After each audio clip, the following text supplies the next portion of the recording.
This machine going here? Very lively.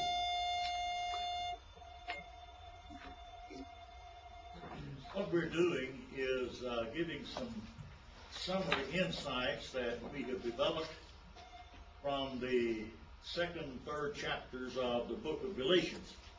And each student will present one that he has developed. Each was assigned 5, but our time may not allow us to do more than 1 or 2 each. But that's what we're doing. So, Luke, if you will begin, please. Okay. I think I know what you're asking, so if I come at this wrong, just correct me. I'll do it differently. We're talking about getting Jewish people to accept a Christ and a new way of thinking that, in fact, was not the law, but power in Jesus Christ. Correct? Well, you're in charge. Okay. What we didn't really talk about was in Galatians 3:1, he says, "You foolish Galatians, who has bewitched you, before whose eyes Jesus Christ was publicly portrayed as crucified." It is a major thing, I think we don't really realize, for a Jewish mind to come to terms with a Messiah or a person who is supposed to be giving me something better, who would in fact die in such a way. So, I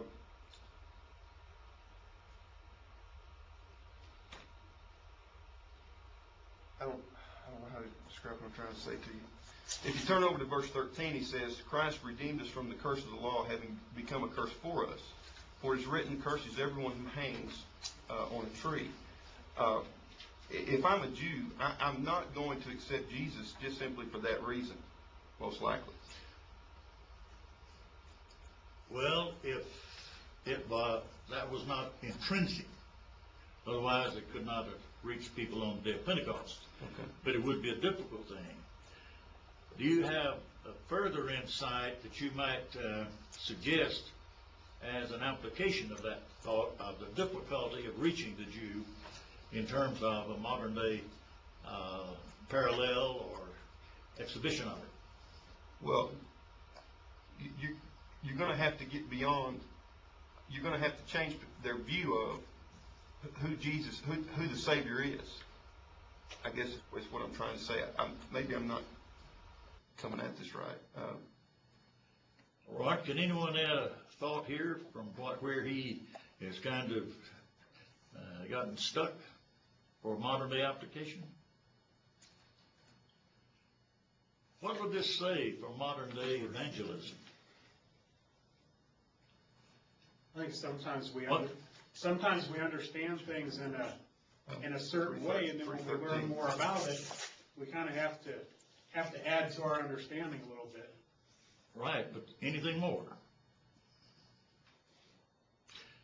What about the mindset? That's what you're talking about. Yeah. The mindset that is diametrically opposed what you're endeavoring to teach. Okay. Now, we will bump into that in evangelism and preaching, whatever. The question then becomes, what can be done to penetrate that mindset? There's no easy answer, but it isn't impossible to reach that mindset. Otherwise, there would never be conversion. Mission work would be a total disaster. What would be something that a person would need to do to be able to penetrate a mindset in order to even get a hearing?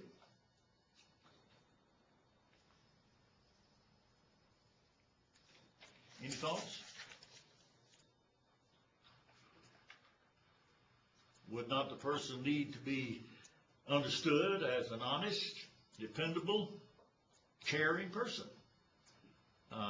You wouldn't go to a person that has no interest in Christ and begin by slapping him in the face and say, now I want to teach you about Jesus. Got it?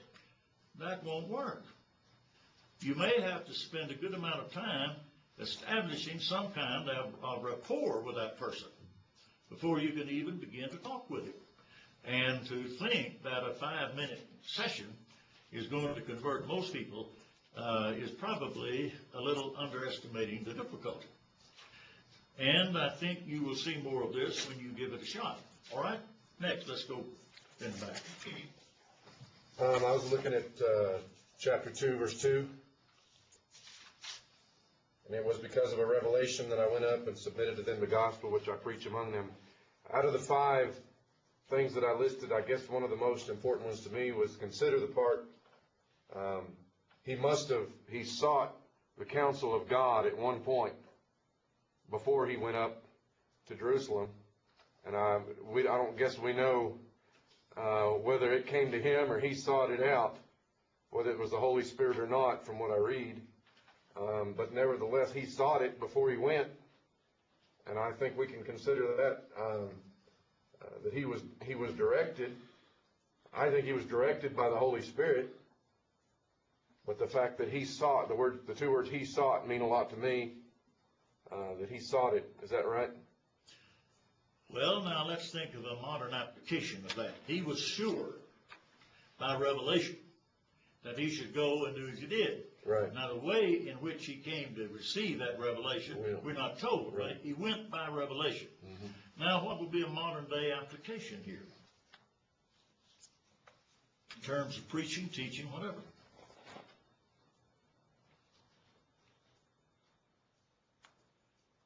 Do we not need to be sure? Sure, before we go. That what we are preaching is true, which says we ought not to preach our doubts, but we ought to preach only what we believe to be the truth, and be able and willing to uphold that by biblical teaching, so that if there is a question that arises, we have a basis for what we're saying. Or we ought also to be willing, if we are questioned, and we find that what we have thought is adequate to justify what we're teaching or preaching, we ought to be willing to change. I had not thought about that. And that again, when we're preparing a lesson, when we're preparing a sermon, we need to spend enough time specifically on the point we're talking about, that we know this conforms to stated biblical truth. Is that something that idea you're getting at? Yeah, and it might have taken him 14 years to get that. But sometimes a man may need to spend a whole lot of time on it. Sometimes it may just appear, not by miracle, but the mind is a marvelous thing. And I used to illustrate it this way, that imagine a well, imagine the mind as a well. And so you pour things in there, and you pour them in there, and you pour them in there. And you just keep pouring them in there. And then one day, you need something. And so you send down a bucket. And you tell the bucket, I want you to come up with some information on Paul as an apostle to the Gentiles. Bucket goes down, dips up bucket full, and you empty it out. That's pretty good, but go down and get me some more. So go down and get some more. Lay all that out before you, and then what I would call a moment of insight. Aha, here 10 verses, 5 verses, whatever. Here are these instances. Finally, as I sort them out, I see how they all fit together. And out of that comes the preaching or the teaching, and then you have a calm confidence that what I am teaching is the truth of God on this subject. And that was before he laid it before him. Right, right. He submitted. He did not go up there to say, fellows, what do y'all think about what I teach? No. He did not go trying to find out what to teach. He went knowing what he had been teaching and would continue to teach until Revelation led otherwise. Manny, what thoughts have you? In the first part of the 2nd chapter, Paul writes about the Judaizers compelling Titus for be getting circumcised. All right? And he says in the fifth verse that he didn't let that go for not let Titus be circumcised. And what I think about that is we are not supposed to require anything that Christ laid for as a requirement for salvation and fellowship. I mean, these guys here are trying to bind something that is not required by God. I mean, they're making that as a matter of salvation. Very good insight. Now, modern day applications you think of. How could you use this in teaching or preaching? I mean, we're not supposed to bind something where God has it bound. Should you think of an example? Like using songbooks, What? matter of songbooks. I'm not hearing you. What did you? Songbooks. Are you saying that songbooks should not be? And versions of the Bible translations, different versions. I'm not quite getting what you're saying about songbooks. Are you saying that we ought not to? No. Some people say we don't have to use them, or some people say we want just them on the PowerPoint projection, or something like that. Oh. Well, I would think of that more as a methodology rather than being obligatory. And you could use PowerPoint or songbook. But some people make it like, well, we don't like that, and so we just don't want to be here, and something like that. Well, in that sense, yes. That would not be a good thing. Any other thought from any of you on this suggestion? All right? One of yours. Well, I was thinking about in Galatians 3:5, where Paul said, "So then does he who provides you with the Spirit and works miracles among you, do it by the works of the law or by hearing with faith?" And it made me think of Acts chapter 5, when the apostles were before the Sanhedrin, and they said in verse 32, "And we are witnesses of these things, and so is the Holy Spirit, whom God has given to those who obey him." And the thing that I was thinking is that the proof of that you have the truth, or that they had the truth, was that they had the Spirit, and they were working these miracles, and the Sanhedrin didn't have that. And just like the old law didn't give them the miracles, they got the miracles through the Spirit. And today we have the Word of God that's been confirmed by the Spirit, by those miracles. And so when somebody tries to show us something else today, some new revelation or some other kind of teaching, we still have our original teaching that came to us by God. The outworking of the revelation of God by the Spirit, yes. And that, all of the modern day applications you could think of for that. I think we have to put our trust in the Word of God and not in what other people bring in. And that's where they got sidetracked. They started going back into Judaism, where they should have stayed with what God had given them through the Spirit. One more. What's yours? I found the concept of Paul kept using the word vain. All right. And I noticed that he did it for different reasons. In chapter 2 and verse 2, he talked about himself and said, I did what I did to make sure that my writing wasn't in vain. And then in chapter 2 and verse 21, he talks about Christ's death, saying that Christ died and make sure that his death wasn't in vain. And then in chapter 3 and verse 4, he moves to the Galatians and says, make sure that what you do and what you believe, it wasn't all in vain. All right, what would be a modern day application of that? Well, simply that Paul is obviously saying that things we should make sure that they have meaning, that we're steadfast in them, so that when it's all said and done, our faith in God and isn't in vain. All right. Paul wanted his work to succeed. And he wanted that work to be beneficial to those who heard it. But he was also careful that nothing that he could prevent occurring would keep what he preached from being respected and accepted by the audience.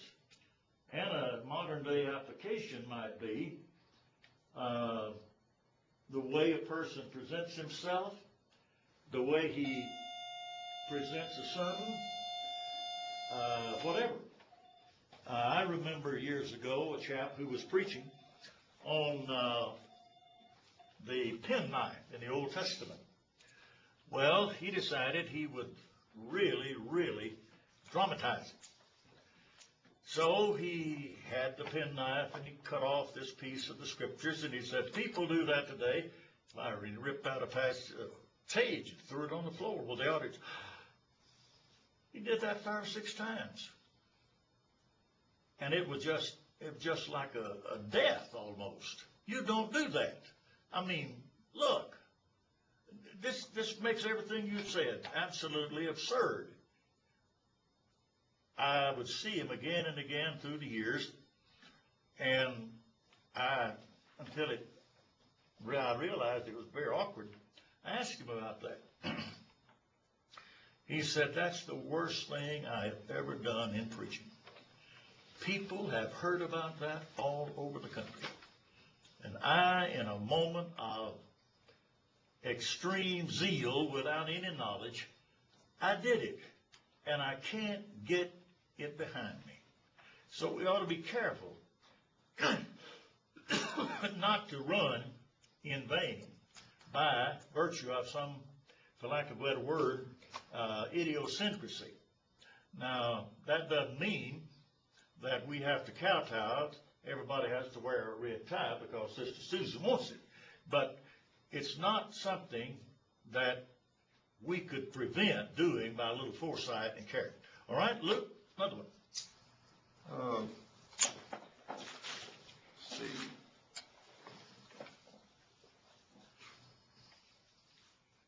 He talks about James, Cephas, and John, and he calls them pillars in chapter 2, verse 9. And he says that as they sent him and Barnabas out, the only thing they asked us to do was to remember the poor. If you want to talk about modern day application, the first thing I would say is, he calls them pillars. I don't see us coming up with a lot of men now in the church that can be referred to like that. And I think there needs to be a real emphasis on, that we are raising up men that you can say those are going to be pillars, and they are going to be elders. And we don't, as I am personally dealing with much of the non-institutional problem where I am, the concept of remembering the poor is not emphasized that much anymore. That we don't, and we need to do that. It's interesting to me that these 3 men, that's what they stressed.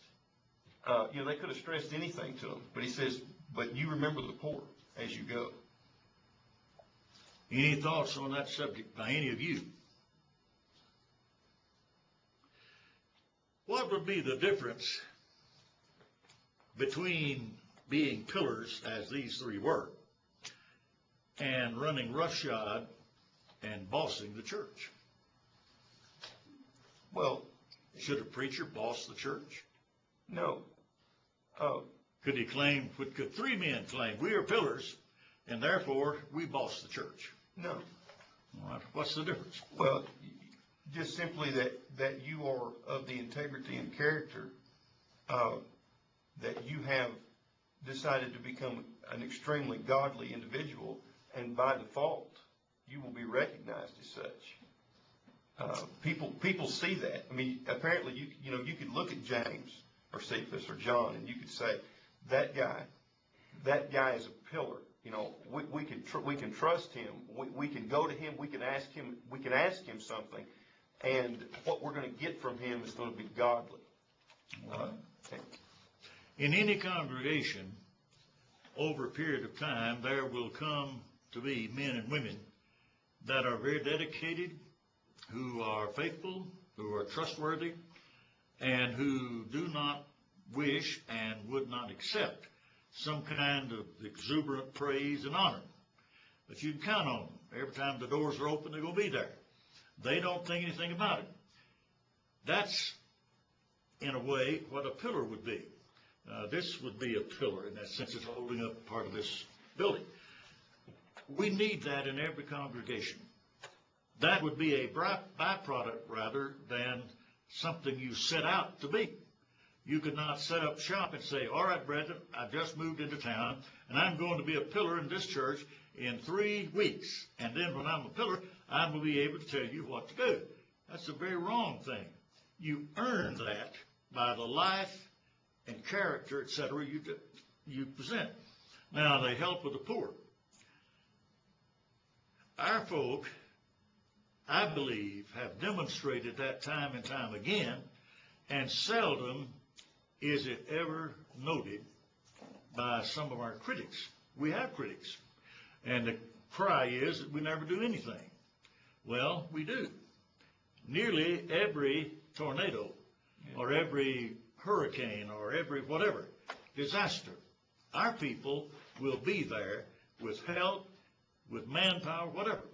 That's an act of benevolence out of this idea that we always want to help the poor, and not just to exploit them, but a genuine care for their well-being.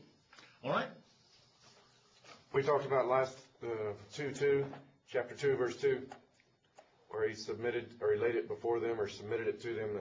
What I want to mention is the preaching never changed. The gospel never changed. When he preached it, it was the same gospel. And then also in 4, it talks about they sneaked in. They had to sneak in. And I just think that there are so many that want to change what we preach. But in application, we can see that to never preach a changing gospel. It's the same always. Is that? All right.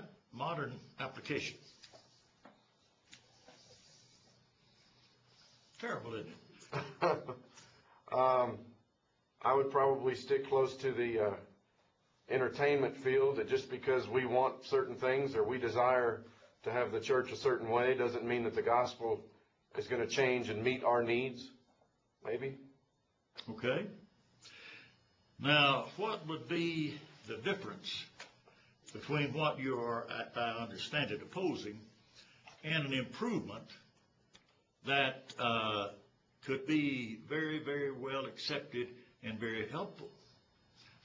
A method of change, method that would improve what we're doing. For example, you've never known church buildings without electrical lights in them. I have, where you had a lamp up on a little flat shelf, and the lamp would be lighted and church service would be conducted in the evening that way. Well, nobody that I knew of resisted the idea of switching from kerosene lights to electrical lights. That's an improvement. That's a better method. And we used to have fans and empty screen windows all up. Buildings would be just about 90 degrees, but it was cooler than if you had the windows down. Now we have air conditioning. That's not the kind of thing you're talking about, is it? But what do you have to do in order to be able to tell the difference between an improved method and leading into something that is not in keeping with the principles of the gospel? The improved method would have to be beneficial in the spreading or the work of the gospel, in my opinion, or in order to teaching them to observe. We find ways to have class, or to have these classes like we have now. But to teach them to observe, you find a tool to use it to benefit the lost, maybe. What about the other side, the sneaking in business? I've never argued it from that side. Well, you're opposing that, though. Yeah. You're saying, in effect, those guys that sneaked in were not improving a method. They were instead challenging and going about to, if not destroy, at least limit the impact of the gospel. Now, how could that be done today? how would you go about to be able to do that? To do what? To sneak in? Or? Yeah, to avoid the effect of the sneakers in, if that's the right word. To make sure that everything that you're doing is in accordance with God's Word and what He tells us, according to worship or regarding worship, and your spiritual life also. And what else would you need to know?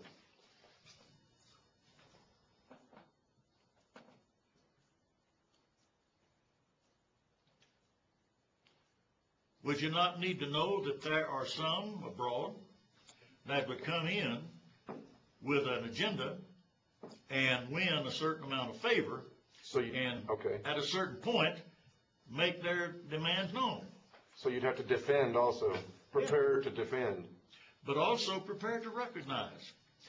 If you don't recognize that someone is sneaking in with a problem for the church, what good is it to say, I need to know and not let people sneak in, but I don't know when they're sneaking in? So you need to be able, and that's a job particularly of preachers and elders, what's going on. We don't live in a world where false doctrine cannot get across city, state, county, or nation lines. Within 2 days, you can have any crackpot notion in America being duplicated in Africa or Germany or India or wherever. Then I would preach a sermon, what is their motive, and what are they going to do to get that motive accomplished? And you've got to know enough that you know what you're talking about, all right? What I'm trying to do here is to push, pull, whatever, to have you think about what does this text here say that is valuable for me and the congregation to know. Otherwise, it's like seeing something and, oh, that's a beautiful picture up there, and it really is nice. What does it mean? It doesn't mean a thing in the world to me.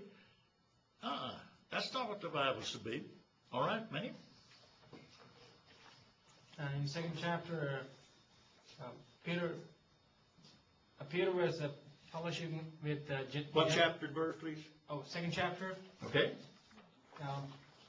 From 11th verse, Paul talks about, in verse 11. All right.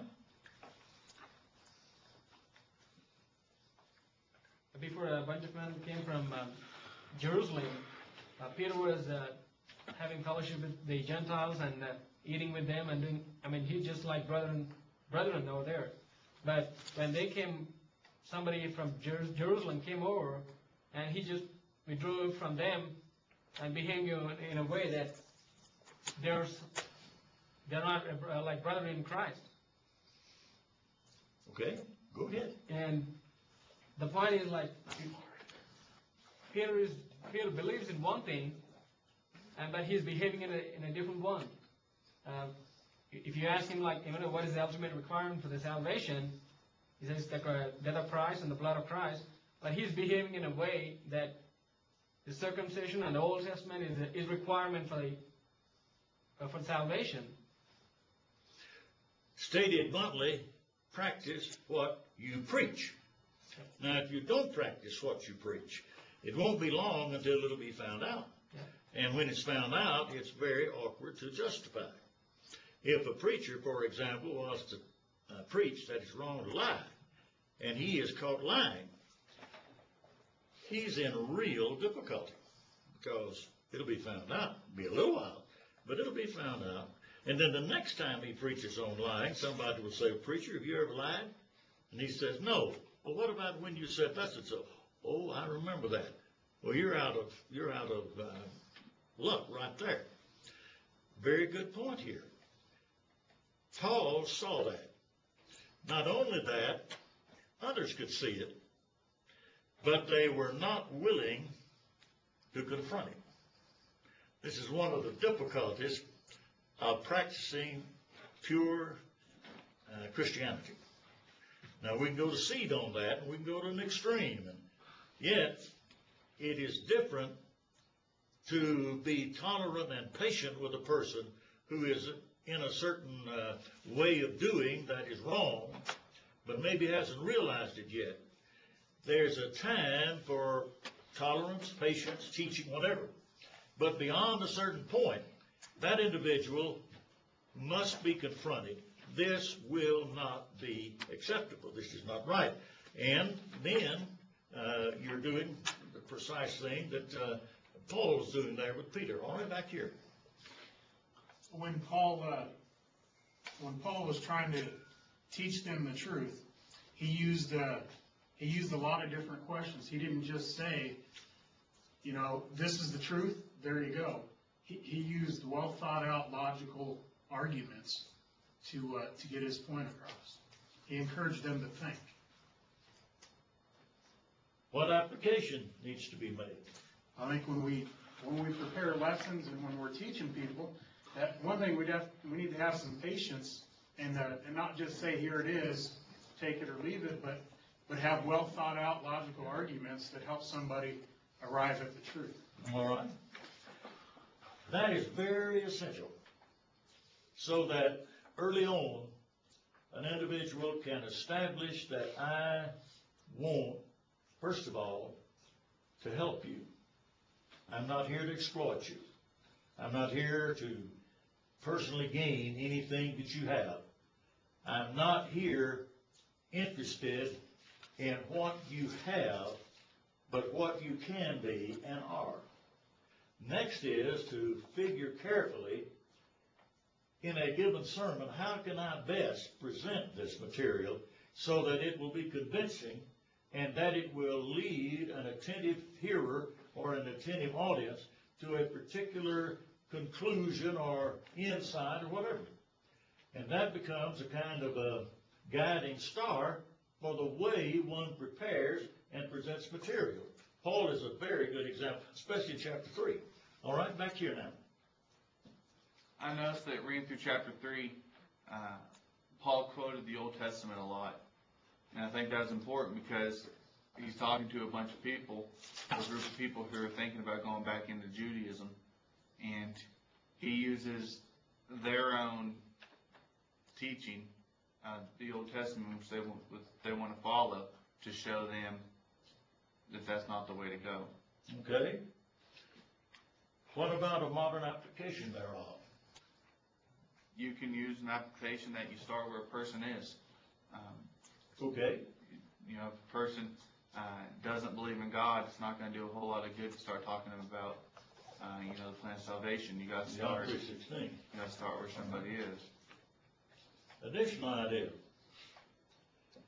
Give evidence that they can be caused to recognize, and on the basis of that, draw principles that they will be able to see and appreciate. All right, we've had 2 rounds each. Do you find this is a value or help? And that the further we go in the discussion back and forth, the more you're beginning to see kind of what we're talking about. Yeah. Well, let's take one more round and then we'll get on with some studies. Okay, back to 2:5, actually. He says, but we did not yield in subjection to them for even an hour, so that the truth of the gospel would remain with you. All right. And so we're talking about the Judaizers and so forth. And he doesn't, I don't believe he means literally, for an hour. But what he's saying is, we didn't bend to this idea, period. All right. In other words, we stood up and said, from the moment that this started, that this is wrong, and we're still there. And since we're talking about modern day application, what I see in the church too much now is a pragmatic approach. I'll give you an example. I have a couple in the church where I am who are listed as members at the church who are not members of the church, but they've been listed as such to appease their parents, and the elders have allowed this to happen. Now, what I'm getting at is that the elders have yielded the truth in who is actually a member of the church in this matter. And what has occurred because of that is there are some others who are dating or married to non-members who have seen this, and now they want to know why their spouses or their boyfriends or girlfriends can't two be members without being baptized? Now, with that awareness, what should be done? Well, you've got to unravel it. I mean, you first of all got to admit to the mistake. Well, you admit the mistake. It's Well, the other people that don't admit it. But I mean, How are you going to universally- get them to admit it? Well, you're going to have to present it to them, which is what I'm going to have to do actually when I get home in this matter. Well, I mean to the elders. You're going to have to say, you guys have messed up in letting this even get started. well, let me offer a bit of wisdom. Okay? Illustrate it this way. I went to a place to preach years ago, and the man who had been there before me had wanted to use an overhead projector in preaching and wanted to use a tape recorder in preaching. They just refused. That's the same thing as using instrumental music. And he, in fact, said, you don't know what you're talking about. And you ought to hush and let me tell you. Well, they allowed us out. They didn't have to either hush or let him tell them. So they relieved him of his responsibilities. Well, later on, I came there and heard about it. Well, I did not believe there was a thing wrong with using an overhead projector or with using a tape recorder. So I decided this is what I'll do. I began a study once every 2 or 3 months on the Great Commission that Jesus said to go. Nobody could question that. Well, how do you go? Well, you could walk. You could ride an animal. Or you could go on a ship. What are you doing? You're going. Now, in our day, is it right to drive a car? Well, yes. Well, how could it be right to drive a car? They didn't have cars then. Well, but you see, preacher, they were using ways of traveling, and we use a way of traveling, and in particular the way of traveling is not a violation of the necessity to go. No problem. Leave it there for a while. Next, teaching. Well, how are you going to teach? Well, you teach by a man standing in front of the class teaching. Yeah. Well, could you use, back in those days, they had what they call flannel boards. And maybe you've seen them or used them. A little flannel over a chalkboard, and you'd stick some cotton to a picture or some kind of thing and stick it up there. No problem. Do it all the time. Downstairs in the classroom, flannel boards. Wrong to use a flannel board? No. Why? You're teaching. Yeah, we can see that. What if you had a blackboard? Yeah, that'd be fine. Leave her there. What you're doing is you're teaching. And the way you teach is optional at a given point in time. Finally, we got around to occasionally mentioning that I'd heard a sermon preached by G.C. Brewer or N.B. Hardman, whatever. And I listened to that tape, and I'm telling you, that's one of the finest sermons I've ever heard. Drop it. Well, within a couple of years, some of the elders said, you know, I never did hear Brother Brewer. Do you reckon you could get one of those tapes and let us hear it on a Sunday night? What's happened here?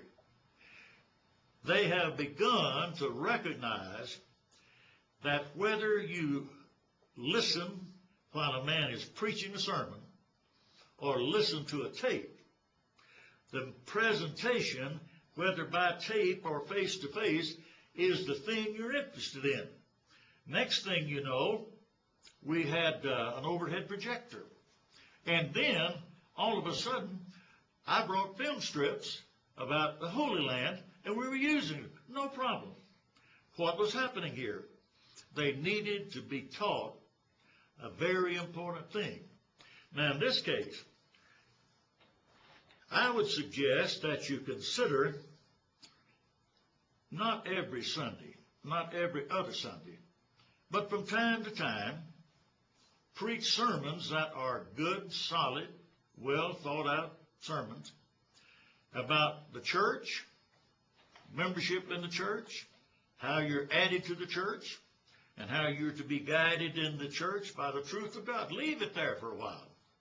Let it soak in. Then move into something concerning marriage.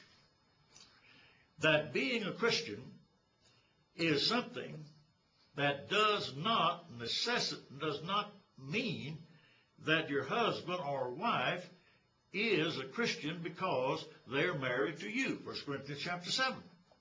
Here was a man or a woman married to an unbeliever. Now, because they were married did not automatically make the married partner who wasn't a believer. No question. There it is in the Bible. Let it go for a while.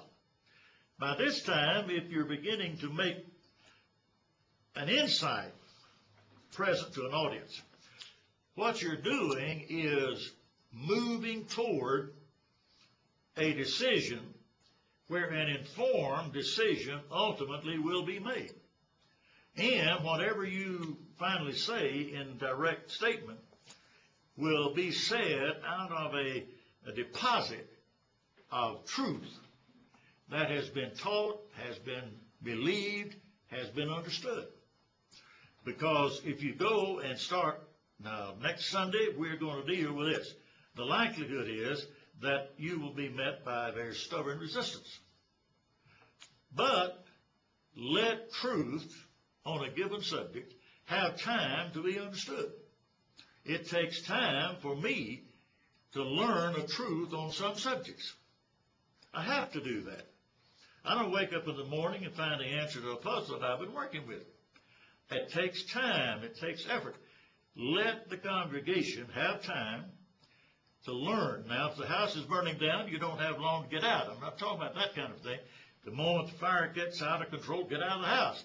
But if you can spend time to teach, to persuade, to encourage, learning the great principles that ultimately will apply, you have gained a tremendous advantage because truth is working. That's a better way, I think, to exactly the principle you're talking about, but how do you apply the principle here? Okay, next. I was looking at chapter 2, verse 14. All right. He said, but when I saw that they were not straightforward about the truth of the gospel, I said to Cephas in the presence of all, if you, and then I stopped right there. We understand that Paul was showing Peter their inconsistency and everyone else, not just Peter. He's showing that inconsistency of not being straightforward about the truth. And so that's possible that someone can be, or preaching, not a straightforward gospel, rightly dividing the word of truth. Okay. I don't believe that that God wants a loosey-goosey preacher. I do, and I guess lessons I could grasp from this is that we know that Paul wasn't afraid because he says to Timothy, there's no fear. God didn't give us a spirit of fear. And so he went when he saw what was happening, he went and he said, if you, and then he didn't wait, he didn't preach a gospel that was not bold. He did what he was supposed to do. All right. What you're really saying is, if I understand you, is that truth always links with truth. Here's truth of what is preached. Here is truth of what you do. The Bible does not teach, do this, and then turn around and say, don't do this. Well, let's think of a related scripture. In the temptation of Jesus in Matthew chapter 4. Satan said, now look, Jesus, if you will leap off the pinnacle of the temple, he quotes a passage from the book of Psalms, God will send an angel down and will catch you before you hit the ground. And if you're the Son of God, you'll do that. That's what you ought to do. This is what the Bible teaches. Jump up. What did Jesus say? It is written what? You should not tempt You the shall Lord your not God. tempt. It is written again, Again, isn't it? yeah. 5 letters. And he said, thou shalt not tempt the Lord thy God. So if what you are asking me to do on the basis of your interpretation of Psalm here, I would be saying, God, I'll give you the amount of time between leaping off the pinnacle of the temple and hitting the ground for you to save me as a marvelous, glorious demonstration that I am the Son of God. I won't do that. What you are making that verse teach, it doesn't teach because it won't fit with this verse over here. A profound biblical interpretive principle. All right, here is the teaching, here is the action. The action doesn't fit. And you could think of other examples that would amplify. And it's important to get a principle in the mind of an audience before the specific application may be understood when it is made. Well, that's another guideline. All right? Manny? In chapter 2 and verse 21, 321. 221, 221. Right? and he says, I do not frustrate the grace of God, for if righteousness comes by the law, then Christ is dead in vain. And the grace he's talking about is the character of the gospel, and which ties back to chapter 1 and verse 6. So they're moved away from that. Again, when you talk about the Titus and Peter instance, Titus believed in the grace of God, and he didn't have to have any additional requirements for salvation. And says so. I mean, same is the case with Peter, and he believed in the grace of God that everybody else is in Christ. Who believes in the grace of God is saved, and he withdrew from them again. I mean, if he can be made righteous by the law and the circumcision, No need for Christ to die. Christ died. I mean, the point I would like to make here is in case of India and some of the countries who idolatry is very much prevalent. When people come into church, they tend to practice the same kind of things again here in the church. I mean, believing like the shaving of the head and offering the hair as sacrifice and making animal sacrifice and such kind of stuff. If you really believe in the grace of God, that Christ shed his blood for your salvation, you don't have to go through all that stuff. All right. The grace of God runs parallel and united with truth. And unless what is invoked and used under the claim of grace is truthful, then you are misusing the thought of grace. All right? Over here, one more. In chapter 2 and verse 11, it says, but when Cephas came to Antioch, I opposed him to his face because he stood condemned. And I was thinking about how difficult of a situation that Cephas or that Peter had put himself into. And later on in chapter 4, Paul's going to say, have I become your enemy because I tell you the truth? But yet Peter, he's humble enough to allow himself to be corrected. And then in 2 Peter, he's going to call Paul his beloved brother. Now, what would be a modern day application here? I think that we need to have humility when we're corrected or when we see that we're doing something wrong, and not get angry at somebody, but try to accept the truth and change. Well, I think of a statement in 2 Timothy 3. All Scripture given from inspiration of God is profitable for doctrine, reproof, for correction. Well, correction. Does a person ever make a mistake? Well, we'll see in Galatians 6, 1, 2, that here's a fellow overtaken in a fault, trespass, restoring. Again, this is an expression of Christian character and dedication. That when I am wrong, I need to be told. I need to be told in a clear way. I need not be told that I ought to quit spanking my children with a 2x4, but if I'm doing something that is clearly not proper, I need to be corrected. And I need to be willing to accept that. One more, back here. I put, it's almost the same passage he was just talking about, but in Galatians 2:11, when it says that Paul went to Peter, withstood Peter to his face, it says because he was to be blamed, or I know some versions say because he stood condemned. You know, a lot of people make it out that Paul and Peter had conflict with each other. But I think this passage shows the deep concern that Paul actually had for Peter and that he had for his brothers and sisters, because he would do something that was obviously an uncomfortable thing for him to do.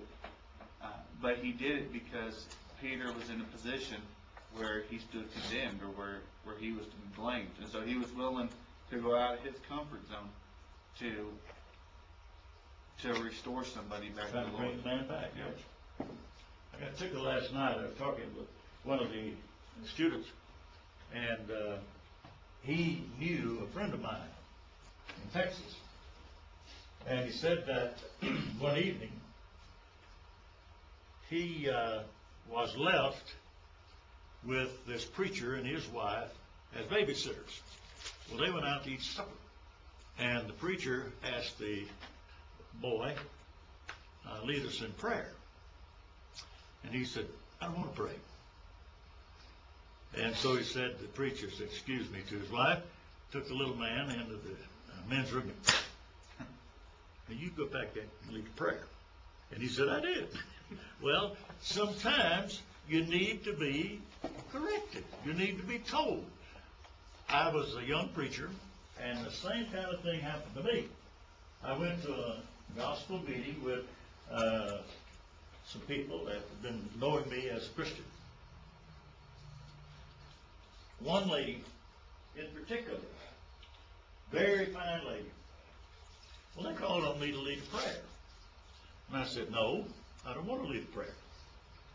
Well, we did not get out of the front door until she was on me like a hen on a June bug. And do y'all know what a June bug is? Well, a hen really gives them a hard way to go. So she said, I am so disappointed in you. They asked you to lead a prayer, and for some reason unknown to me, you refused to do it. And I'm very disappointed with you. I don't ever want to hear you not doing what you're asked to do in the church. I said to myself, I ain't never going to make this mistake no more. I needed to be corrected. Now, maybe she did it with a little bit too much enthusiasm, but nevertheless, she got through to me. All right, we can do more of this, but I'm more interested, not in the particulars, but that by listening to and talking back and forth, you begin to see that there is real value in looking at the text, not pushing something into it, but drawing out of it a principle that has meaning and application and can be used to help people learn what they may not otherwise know. And that's what, among other things, preaching is all about. You learned by preaching how to become a Christian. You can learn further by listening to good preaching, teaching, personal study, all of it growing out of the desire to know and to be. All right, yes? I was noticing in the first and second chapter how the use of, Paul used the word I a whole lot in those two chapters. Is that in congruence with you mentioned yesterday about the defense in chapter 1 and 2, and now we see in 3 and 4 that it's not used very much?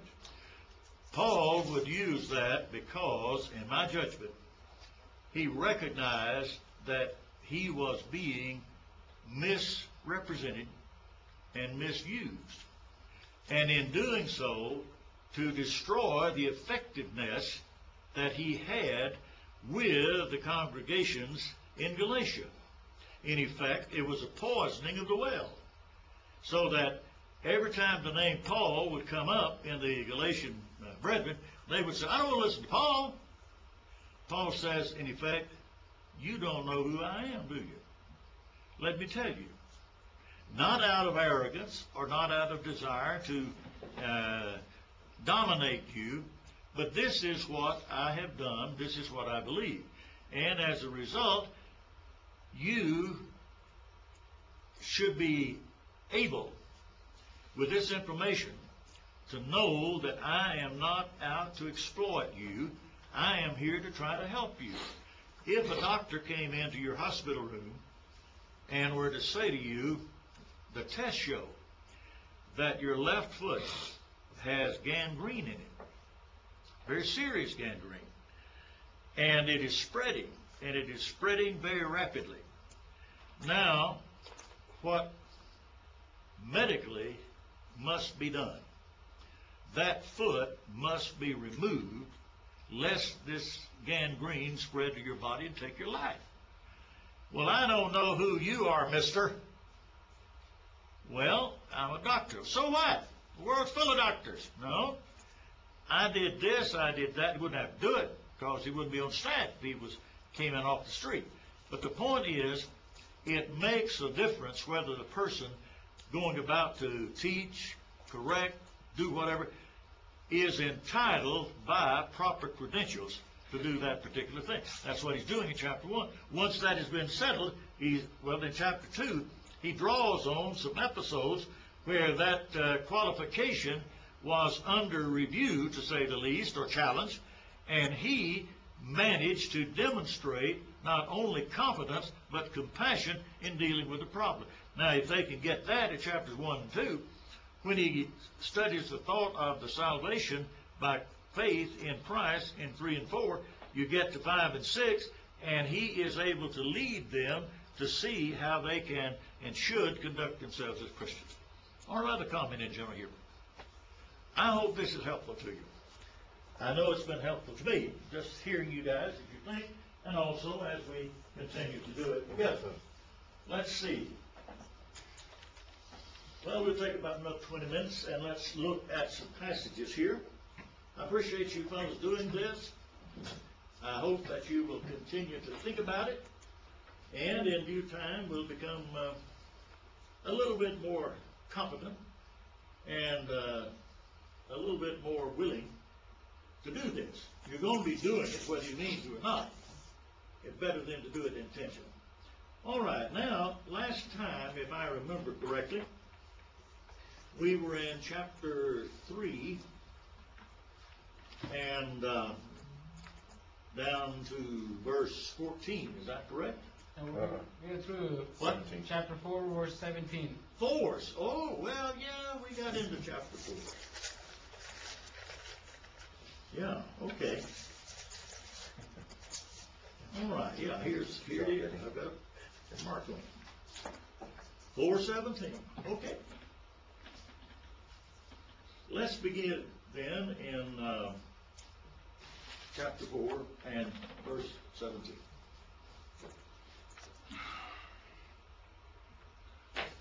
In verse 16, as we closed yesterday, Paul said, am I therefore become your enemy because I tell you the truth? Well, of course, the proper answer would be no. But if some of them did get mad and were unhappy with Paul because the truth was told, they're telling more about themselves than about Paul. Now notice in 17, he goes about to help them see what these Judaizers are going to do. They zealously affect you. That is, they are very zealous in trying to win you to their side. Jesus talked about some people making proselytes of themselves. And when it is done, they are more the children of hell than children of God. You are being harmed by what these folk are doing. Well, here, have you ever gone to I'm not an automobile salesman, But have you ever gone to a car lot and an overzealous person set about to sell you a car? It's very difficult not to. Well, finally, well, don't you want my wife and children to eat? Well, of course you do. Well, if you won't buy, my children won't eat. Now, shame on you for not wanting my children to eat. Now, buy this car so my little boy will not starve to death. You said, wait a minute. No, I don't want to be treated to that. Well, that's overzealous salesmanship. What are these Judaizers doing? They are coming very, very persistently. They zealously affect you, but not well. That is, not to do a good thing. Yea, they would exclude you, that ye might affect them. What is their purpose? They want you to be won to their view. And in so doing, they want to pull you away from the brethren with whom you have lived and worked and served. They are out to destroy as much as possible the church of God by drawing out those who are willing to compromise what they know of the gospel by going back to the law in order to be circumcised or whatever other ingredient of the law they were being urged to do. And he says, it is good to be zealously affected always in a good thing, and not only when I am present with you. Some people are good when they're in the presence of some, and bad when in the presence of others. That's not the way Christians ought to be.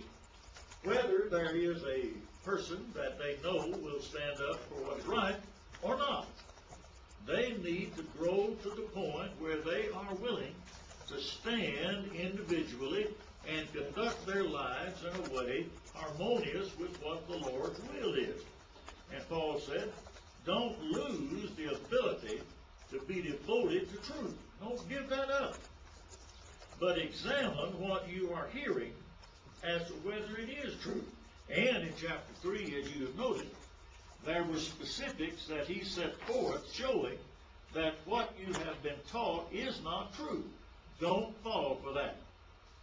And then this very touching statement, my little children, of whom I travail in birth again, until Christ be formed in you.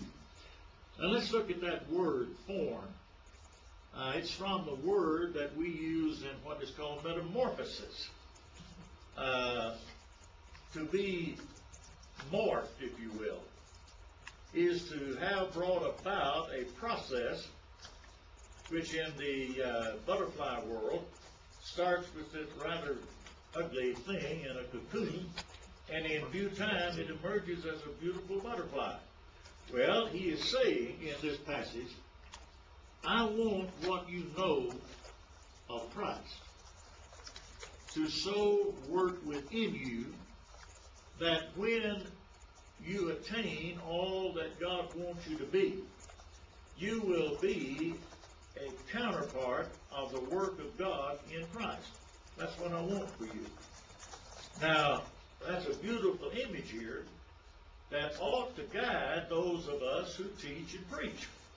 We are not simply filling 30 or 40 or 50 minutes of time on a given Sunday or Wednesday night. We are engaged in an activity, hopefully, to bring about the forming within men and women of what God wants them to be and what they can be. And Paul said, I travail in birth again. Obviously, I've never given birth to a child. But I do remember with all three of our children that I could see in my wife's faith and action that this is not something you do for fun. It is very, very painful. Well, Paul likens his concern to that of a mother going through the rigors of a child being born. Now, he said, that's painful. That's very, very difficult. And that's how he was reacting to what was taking place with false doctrine in their midst. Some people can preach against evil in such a way as to say, this evil you are into, you ought to quit it, and as far as I'm concerned, you've got in it, get out of it. That's one way to preach. There is another way, though, and that is to care what evil is doing in a person's life, and to dedicate effort to reaching that person and bringing them out of that trouble. And that's not something that you can do just by saying, I want to do it. It can be done, but it can be done much better if the individual involved or individuals involved know that you truly care about them. So I am, he said, in much anguish during the time that you are involved in this difficulty. And he says, I desire to be present with you now. Notice that little word now. I desire to be present with you now, and to change my voice, for I stand in doubt of you. Or he could be understood as saying that I stand perplexed with what's happening. What's happening to you? You didn't learn that from me. How could you get to this point? In chapter 3, you're not using your mind. In another part, have you been struck by a moon? Have you been bewitched? Here he says, I am aware that you are in difficulty. I am in doubt. I am in uncertainty. I'm in perplexity. And what I want to do is to bring about the appropriate change within you, that my voice in commending you will be of what is good instead of rebuke concerning what is evil. I desire to be present with you and to change my voice, for I stand in doubt of you. He changes. Tell me, ye that desire to be under the law, do ye not hear the law? Do you really understand what is going on here? Do you remember the story in old Andy Griffith movies where Aunt Bee was wanting to be the mayor of the town, and Howard was also wanting to be the mayor of the town? You remember that, any of you? Am I the only one that ever watched it? I watched it as a child, but I don't remember that one. Okay. Well, here they were. And so they were going to have a famous meeting, and the candidates were to speak. Well, Aunt Bee, what do you propose that we do about thus and so? Aunt Bee said, if it is the will of the people, it will be done. Howard, what do you say? He said, I don't believe we ought to spend that money because 1, 2, 3, 4, 5. Next question. Aunt B, what would you do about this? Aunt B said, if it's the will of the people, it will be done. Howard, he said, now, there's a certain amount of indebtedness against that piece of property, but the interest is very, very little. And if we were to sell that property, we could not get enough from it to build this other thing we're trying to build, and we would put that money into that building and draw and borrow money, and so we would wind up paying a great deal more interest. Oh no, I won't do it.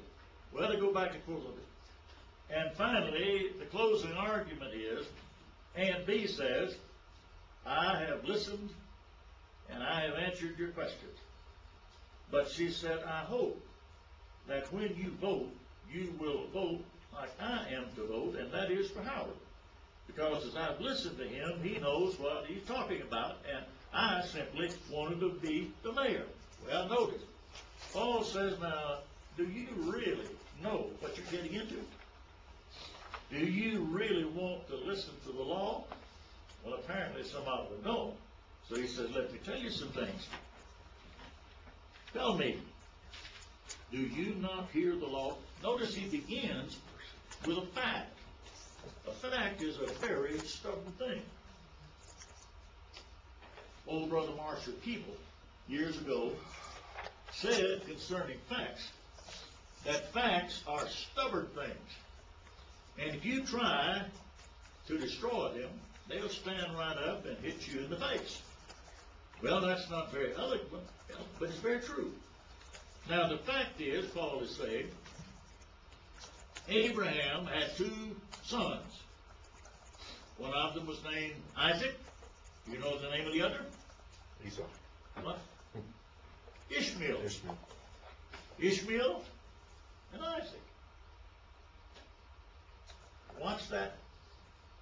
Two boys. Now, we are going to be shown by Paul a very interesting way of combining the facts in this whole account and drawing a conclusion. Here are the... I wonder, do I have to have this here? It doesn't, does it?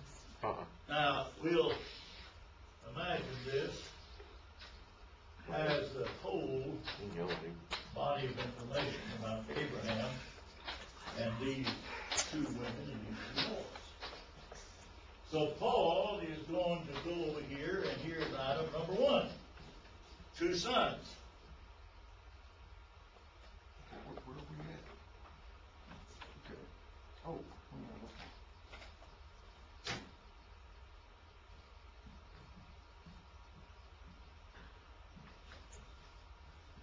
Are we on? Then he's going to take this information over here and so on, put these all together and reach a conclusion. You see the diagram of what we're talking about. Let's proceed with this. He says Abraham had 2 sons. And then he says, let's think a little bit about their mothers. One of these boys was born of a bondmaid. Now, in the Old Testament, we learn that Sarah had attempted to get a son by the union of Abraham and Hagar. And that boy she would claim as her own. Well, it didn't turn out that way. It turned out that the boy wanted to be with his mother, and his mother wanted to be with the boy. So what happened was that a child was born, and that Sarah was not very happy with the choice she had made. Secondly, he says, the other by a free woman, or that is by Sarah. Another fact. But he who was of the bondwoman was born after the flesh. What does that mean? She and Abraham had the union that produced the birth of Ishmael. That had nothing to do with any kind of promise God had made at all, any kind of complication, difficulty whatsoever. It was simply the birth of a child by conception. Number 2, he of the free woman was by promise. How was that by promise? God said to Abraham,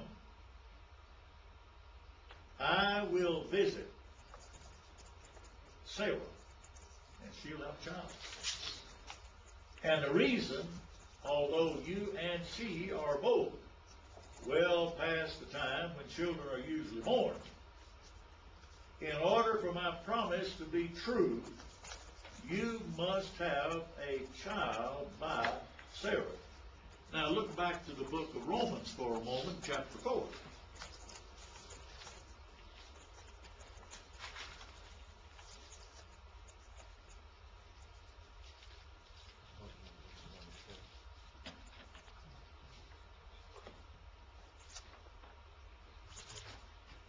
In the chapter here, he talks about Abraham, and he talks about David.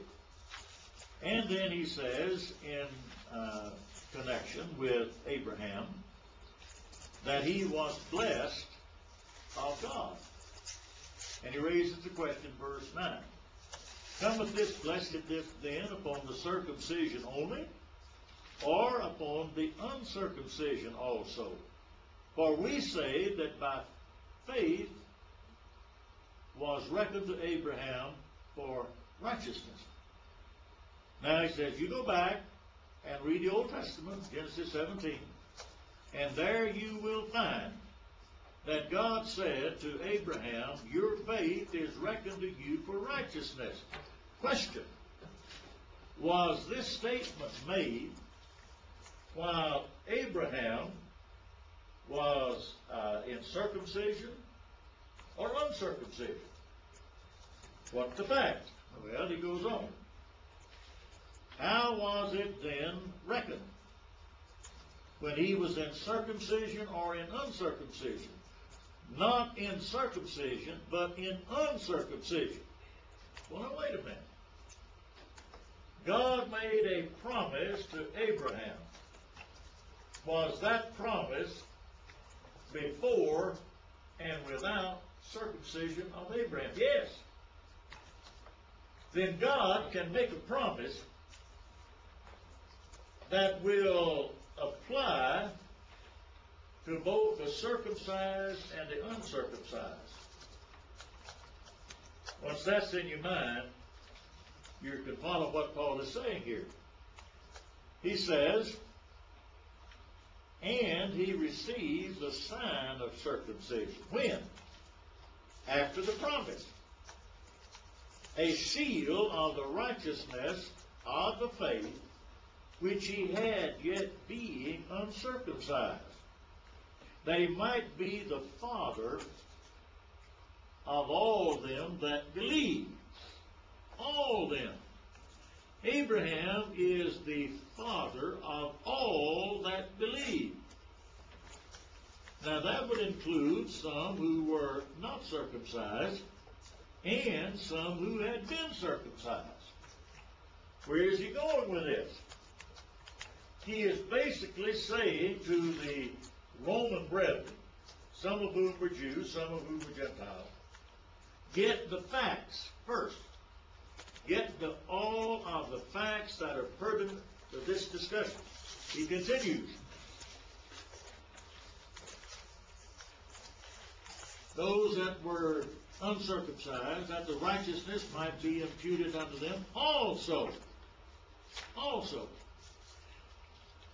Righteousness will be imputed to the Jew who has been circumcised after the principles of the Old Testament concerning circumcision. God will grant that person justification, righteousness, if he believes in and obeys Jesus Christ. No Jew could doubt that. Then, what about these people, though, that have not been circumcised? All right, listen to him in verse 12. And the father of circumcision of them who, let me start again. And the father of circumcision to them who are not of the circumcision only, but who also walk in the steps of that faith of Father Abraham, which he had, being yet uncircumcised.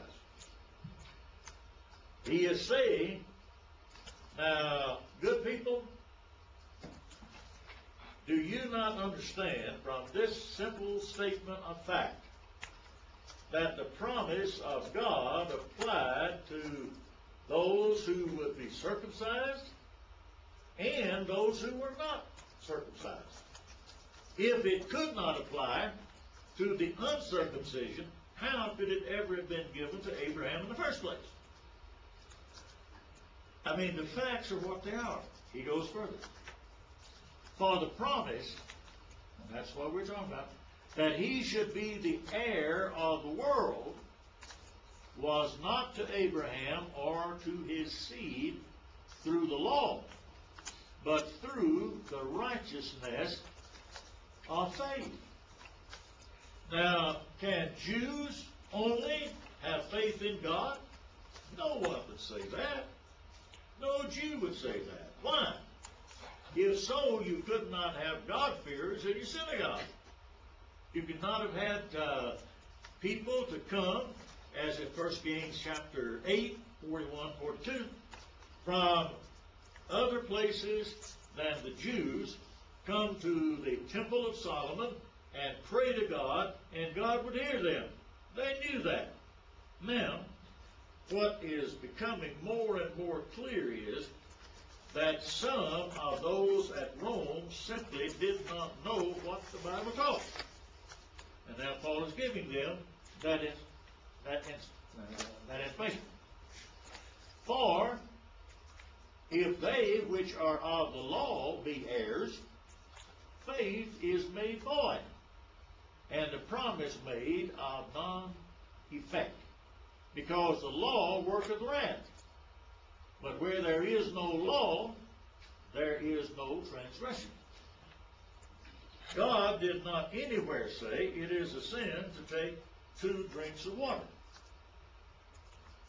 If you drink 2 glasses of water, have you sinned? No. If you steal the glass, that's a different thing. But if you drink 2 glasses of water, that's not a sin. Why? There's no law that says thou shalt take only 1 glass of water.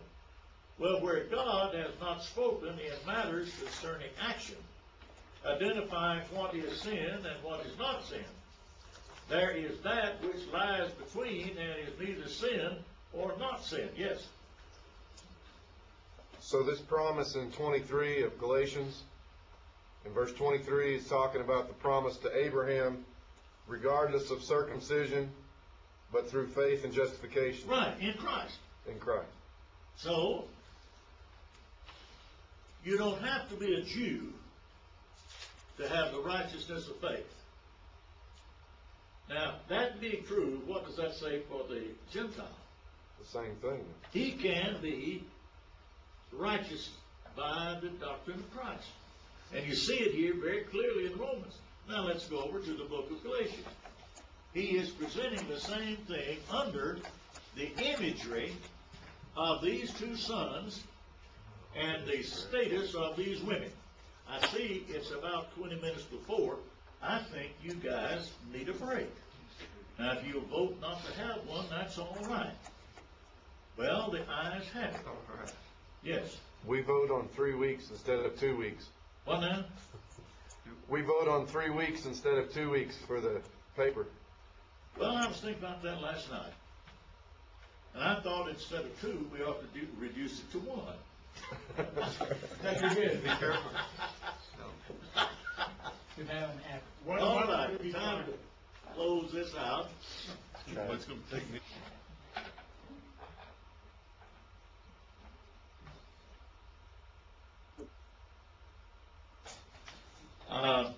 Go back, if you will, to your syllabus, if you have it with you.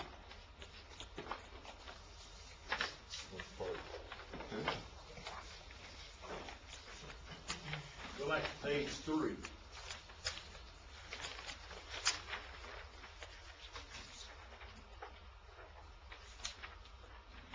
On page 3, there is a misspelled word in the first paragraph.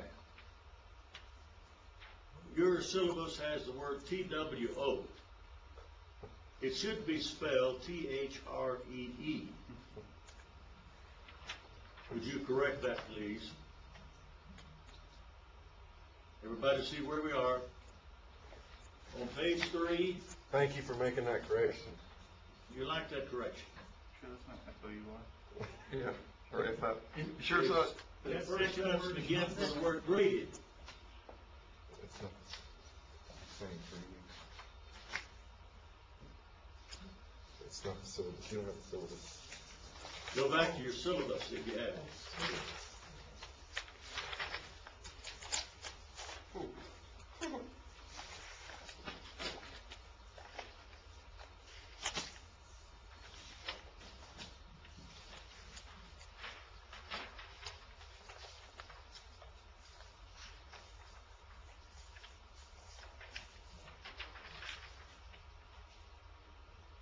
Got it? Okay, yes, sir. Okay. Thank you. Yep. Next thing. Look in the material given today. What is? It's page 1, but it's actually page 8. Scan down the paper to Roman numeral 9 and to item E.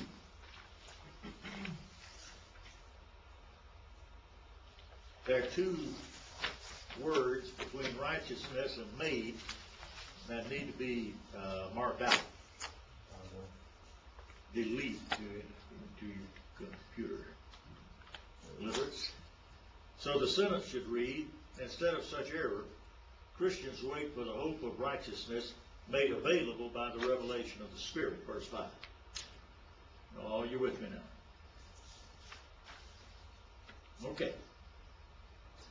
All right, now we go back to the diggings.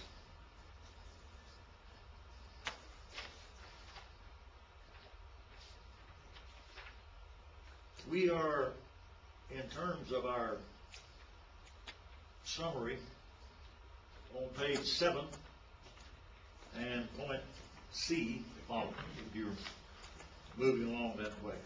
Okay, here we are now. Here is the situation.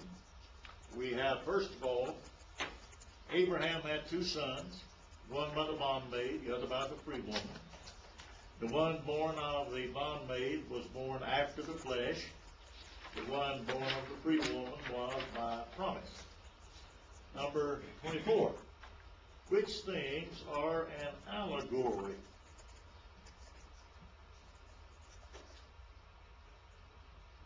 That's a transliteration of the Greek word, and it's perfectly proper. What I've tried to do is to put that word into what I think is a more understandable comment. Paul does not deny the historical evidence. An allegory can be made of what never did exist. But this is not made of what doesn't exist, or didn't exist. The discussion of, well, let me give you this case. I read a book back during the civil rights difficulty in our country back in the 60s. And according to this book, there was a group of people who were waiting at different points along the bus route for the bus. And so the bus comes along to this point, somebody gets on. Another point gets on. And as the story unfolds, as these people get on the bus and start talking among themselves, one fellow discusses this, another that, and by the time you've got the bus pretty well filled up, the story is not about people getting on a bus. The story is about people trying to justify the harsh, evil treatment of minorities. I read about halfway through, and I said, what's this guy talking about?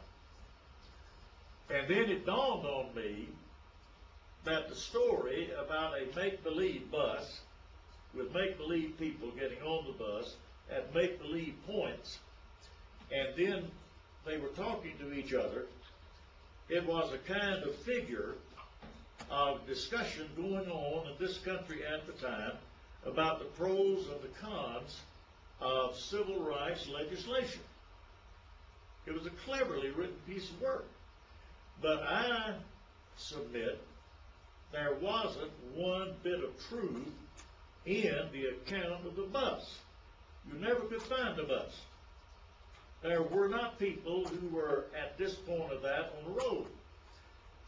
It was a make-believe episode that was written to convey a series of thoughts about this or that taking place in the civil rights difficulty. Now, in that sense, this is not an allegory, if you will. What I'm trying to say is, Paul does not deny the historical evidence, but rather sets forth a meditation on the insights to be drawn from the various details of a whole record concerning all set forth in the Old Testament. Does that clarify what is spoken of as an allegory? Dr. Woodson, What? can you say that last statement again? Okay. It's there on the top of page 8. Oh, sorry. It's all right. I didn't realize I had it.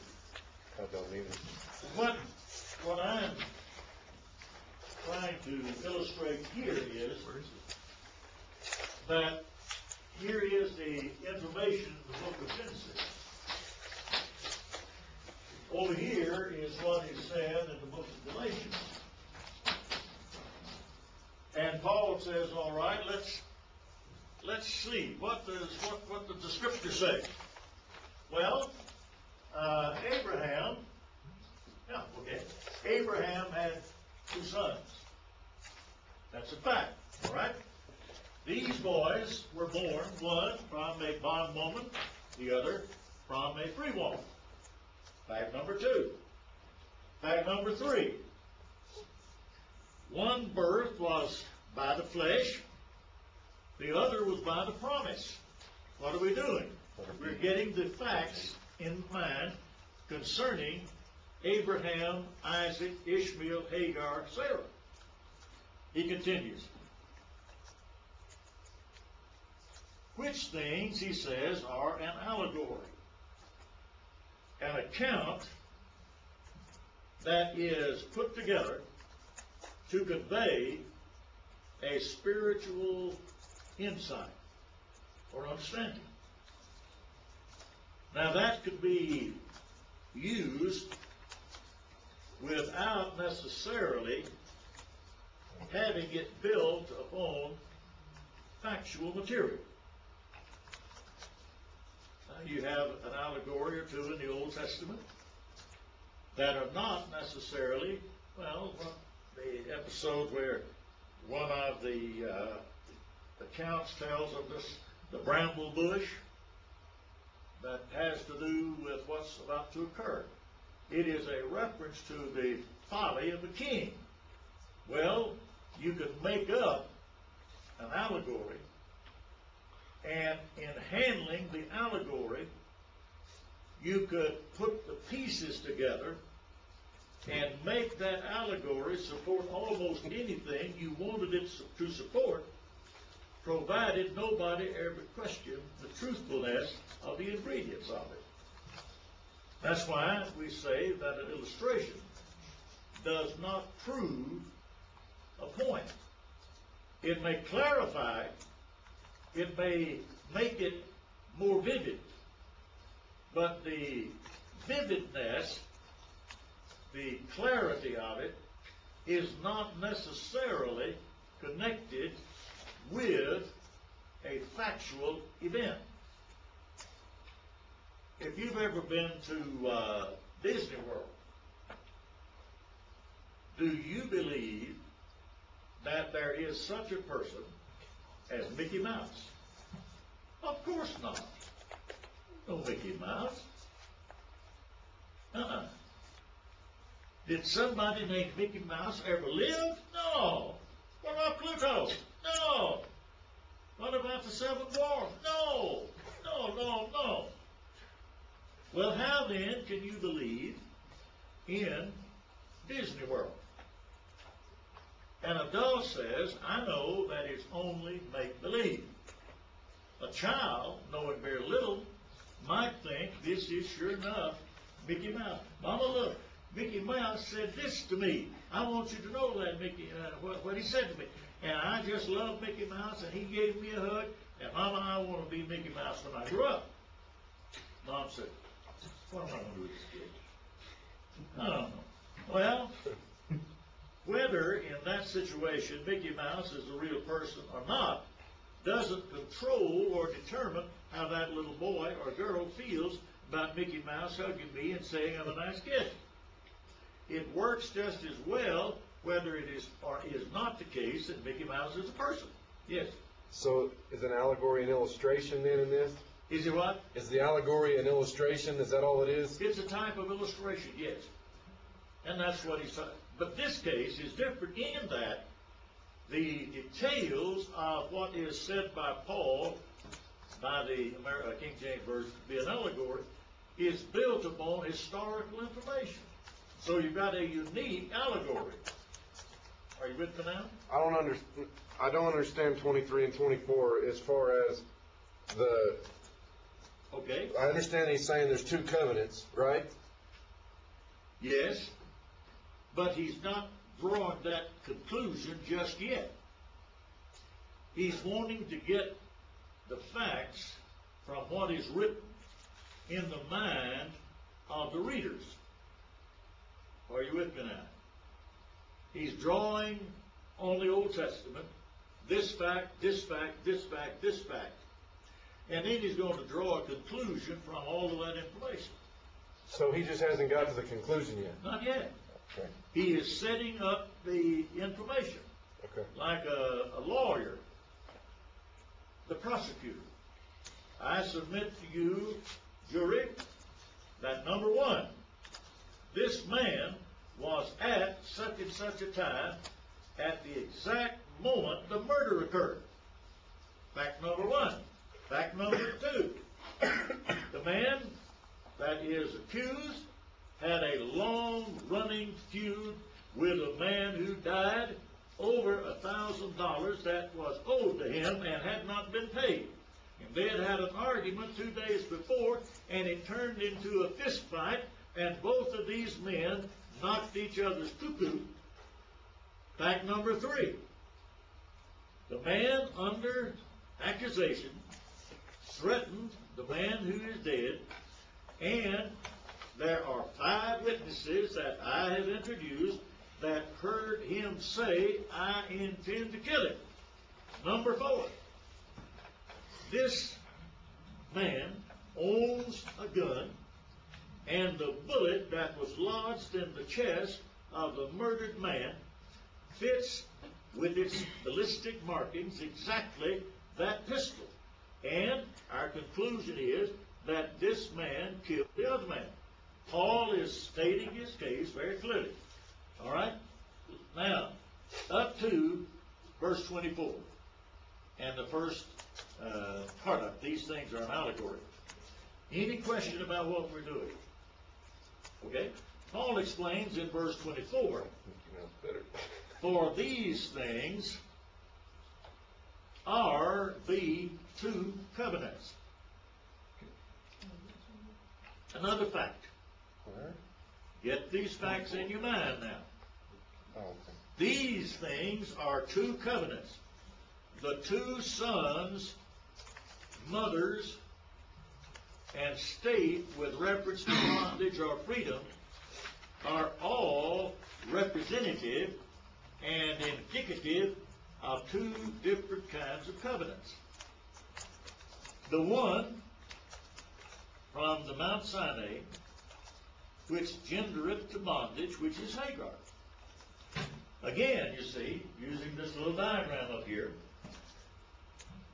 folks, I'm telling you, this is what is set forth in the Old Testament.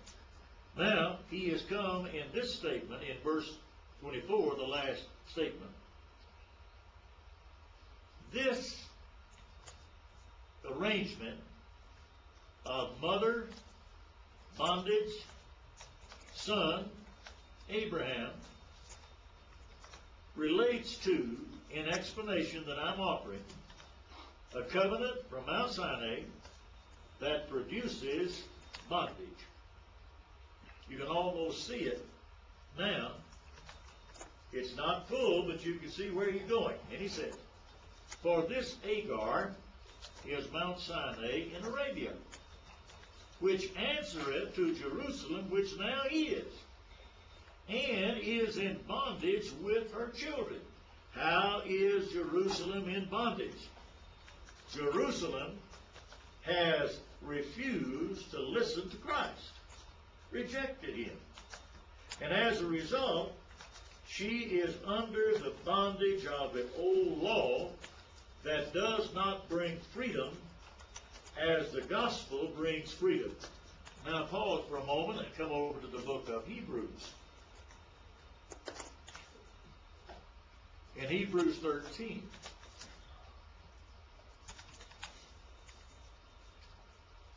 The writer here is talking about the time of the Day of Atonement. Verse 11, for the bodies of those beasts whose blood is brought into the sanctuary by the high priest for sin are burned without the camp. On the Day of Atonement, an animal would be slain, and the part of the animal that was used by the high priest in the most holy place would be taken from the animal, and the rest put outside. Why? We don't want this dead body to defile the camp. What we wanted from the animal to use in atonement on the Day of Atonement has already been obtained. What do we do with the rest of the animal? Take it out of the camp. Burn it up. Get rid of it. Why? It will defile the camp. Wherefore, now watch what he brings up about Jesus. Wherefore Jesus also, that he might sanctify the people with his own blood. The high priest in the Old Testament sanctified the people as it was done then, not with his own blood, but with the bull or goat, the animal. Now suffered Christ without the gate. Without the gate of what? The gate of the city. He is drawing an analogy between what was done with the animal body, carcass, whatever, after the blood had been obtained to use in the most holy place. The rest of it is put outside. Now, so you see, when the Jewish nation, represented in Jerusalem, decided that Jesus must be crucified, we will put him outside the camp so the camp will not be defiled by his death. Get him out from here. All right, the next. Let us go forth, therefore, unto him without the camp. We have got to leave Judaism, represented by Jerusalem, to embrace Christ. That's his point. And he says, bearing his reproach. A person that says, no, I won't become a Christian because X, Y, Z will poke fun at me. Is that all that's keeping you from being a Christian? Yes. Well, think about Christ when he was on the cross. Did he have any ugly things said to and about him? Oh, yes.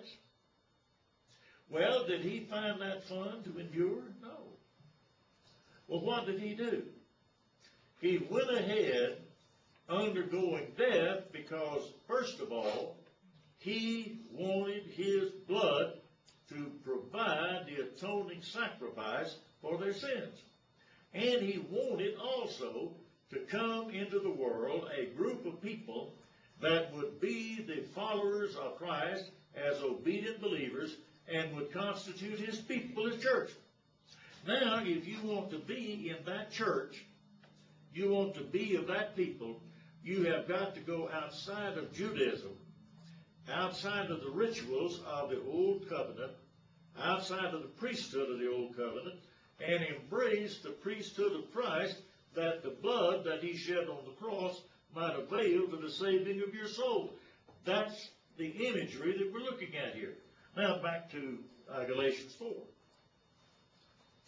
For this Hagar is Mount Sinai in Arabia, and answers to Jerusalem, which now is, and is in bondage with the children. But Jerusalem, which is above, now that says it's a figurative use of Jerusalem. Why are we together here? there are not two actual Jerusalems, one on earth and the one up in heaven, with people running up and down the streets of it. It is a figurative way of talking about the Jerusalem that represents the center of the worship and service of God in this particular context. But the Jerusalem which is above is free, which is the mother of us all.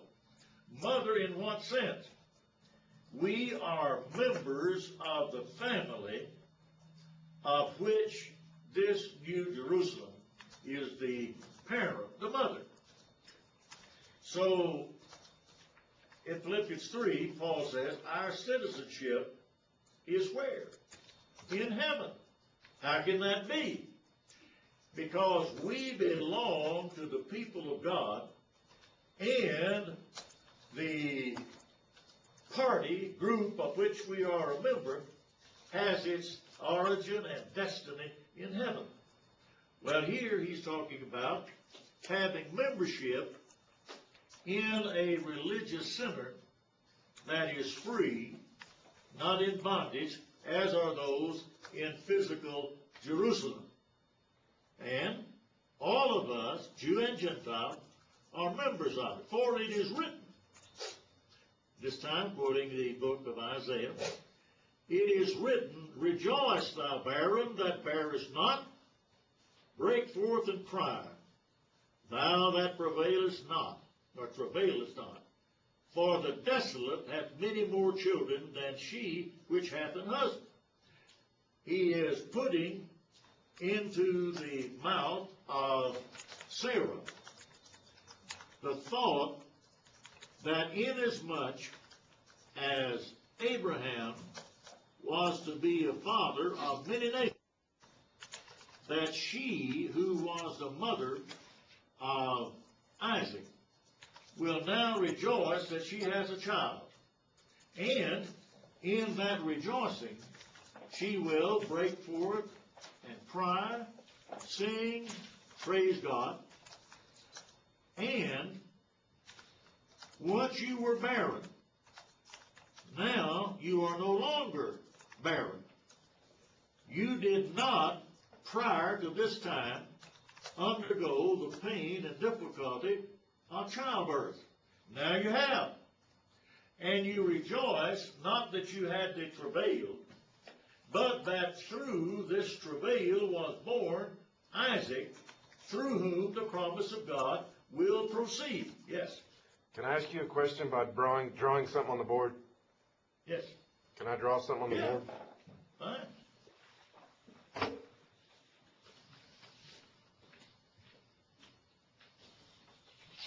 Now we're getting down to the business, and that is interacting.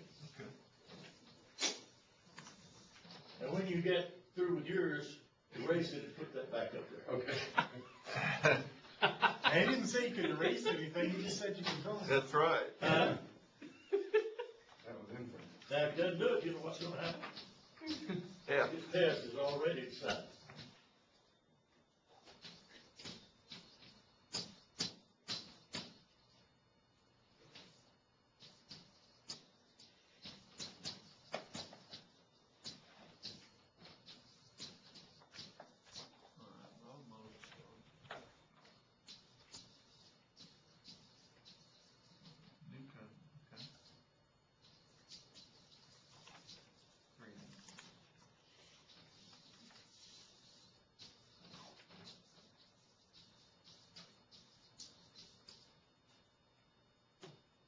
Is that right? In a roundabout way to look at it? Yeah, that's exactly right. Yeah. Okay. You can conceptualize it. Isn't a blackboard or chalkboard a valuable tool? Yes, it is. Because you can, in a way, clarify something. And I know that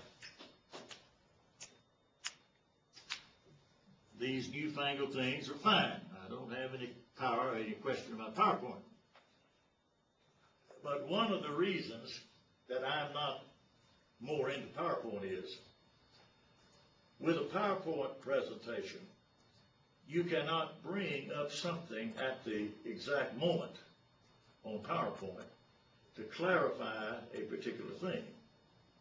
And I like to be able with a chalkboard to draw squiggles and lines and charts that at this moment discusses, considers, clarifies this point. This is precisely the case. You have caught the picture, you see. I don't know if I've caught it all. Well, but that's precisely what he's trying to do. He says, when you understand the Old Testament, and I think the implication is that once he didn't understand it, but now I do. And I go back and put all the facts together. And there are two sons. There are two mothers.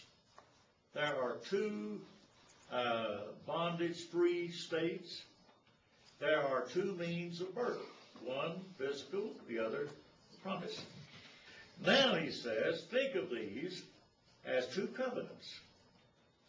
One from Mount Sinai, the other from Jerusalem that is above. We're members of this Jerusalem that is from above. Got all that down. Now he says there's one additional fact. There was a problem that came up after a while when Hagar and Sarah were thinking about Ishmael.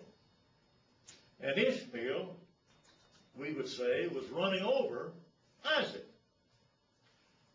And Sarah, who was the wife, had a little conversation with Abraham.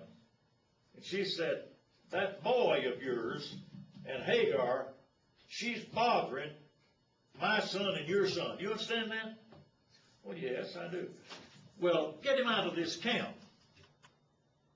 I'm not going to have him anymore. Abraham does it. Paul says it all fits. What happened was that the descendant of the covenant from Sinai is persecuting the sons who are the descendants of the New Jerusalem that is the mother of us all. And that would include both Jew and Gentile.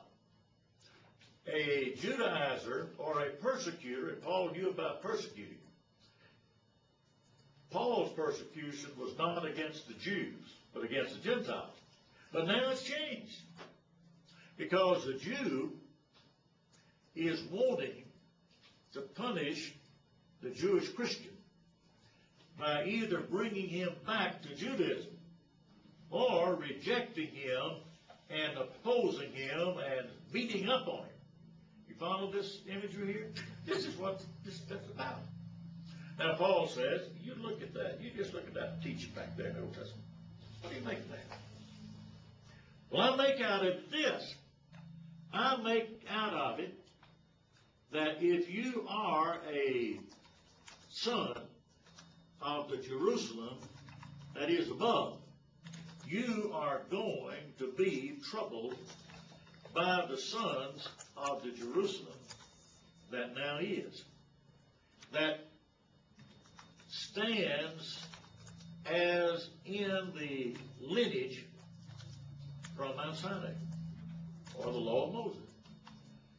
Well, a person that knew anything about Abraham, Isaac, Jacob, Mount Sinai, the law of Moses, Hagar, Sarah, Isaac, Ishmael, would say, man, I see it. I see it. And now, having seen this, are you willing to go back and become a son under bondage?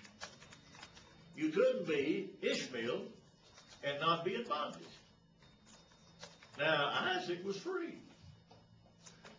The mother of Ishmael was a slave, and her child would be a slave. Now, the mother of Isaac was a free woman. Isaac is free. Now, if you are in the lineage from Hagar to Ishmael to Mount Sinai to Jerusalem, by now you are under bondage. Under bondage because you have not come to freedom under Christ. That's his point. On the other hand, if you are a descendant of Abraham spiritually now, through Sarah, and are a descendant, if you will, of Isaac, and you are involved in the citizenry of the Jerusalem that is above, you are a participant in what the gospel of Christ has brought about. And you are therefore free from the old way of life and are to live a new life according to the teaching of Jesus. And you can't fault it. It's a flawless argument, yes. So is he, don't think I'm intelligent by what I put up there. Is he just saying you're going to have to choose? Hmm? Is all he's saying is you're going to have to choose between the two? I'm not hearing you. You understand what I'm saying? Because is he asking telling them that they need to choose between the two? Yes. And what you Galatian Christians, whether Jew or Gentile, you are being urged by the Judaistic teachers as a Jew to come back home. Don't be a Christian anymore. Get back over here where you belong. If you're a Gentile who is a Christian and have not been circumcised, you are to come over here, receive circumcision, and be a claimant of the promises God made to Abraham. So they have to say, but that promise was not fulfilled in just being a circumcised Jew. That promise was only fulfilled in Jesus, who was the seed of Abraham, as we learned in chapter 3. All right? Now, so through on the so choose between Mount Sinai and Jerusalem, or the other way, which is the citizenry of Jerusalem. Is that what you said? above. Okay. A participant of what about the gospel of Christ? Yes. Yes. And stop but they're going to try to pull you, right? Yeah. And he says, I've drawn a picture that you cannot possibly misunderstand. The only way this allegory, this representation, could be incorrect is for Abraham not to have had any sons. If Abraham had just had one son, you could never make this allegory. It's interesting to me that we see the progression of Hagar and Ishmael doesn't go very far, and we don't hear much about it. But when you look at the other side. Now remember, the promise was that in thy seed shall all nations of the earth be blessed. That seed was not through Ishmael. That seed was through Isaac, to Jacob, the 12 tribes, and so on. The genealogy, Matthew 1, Luke 3.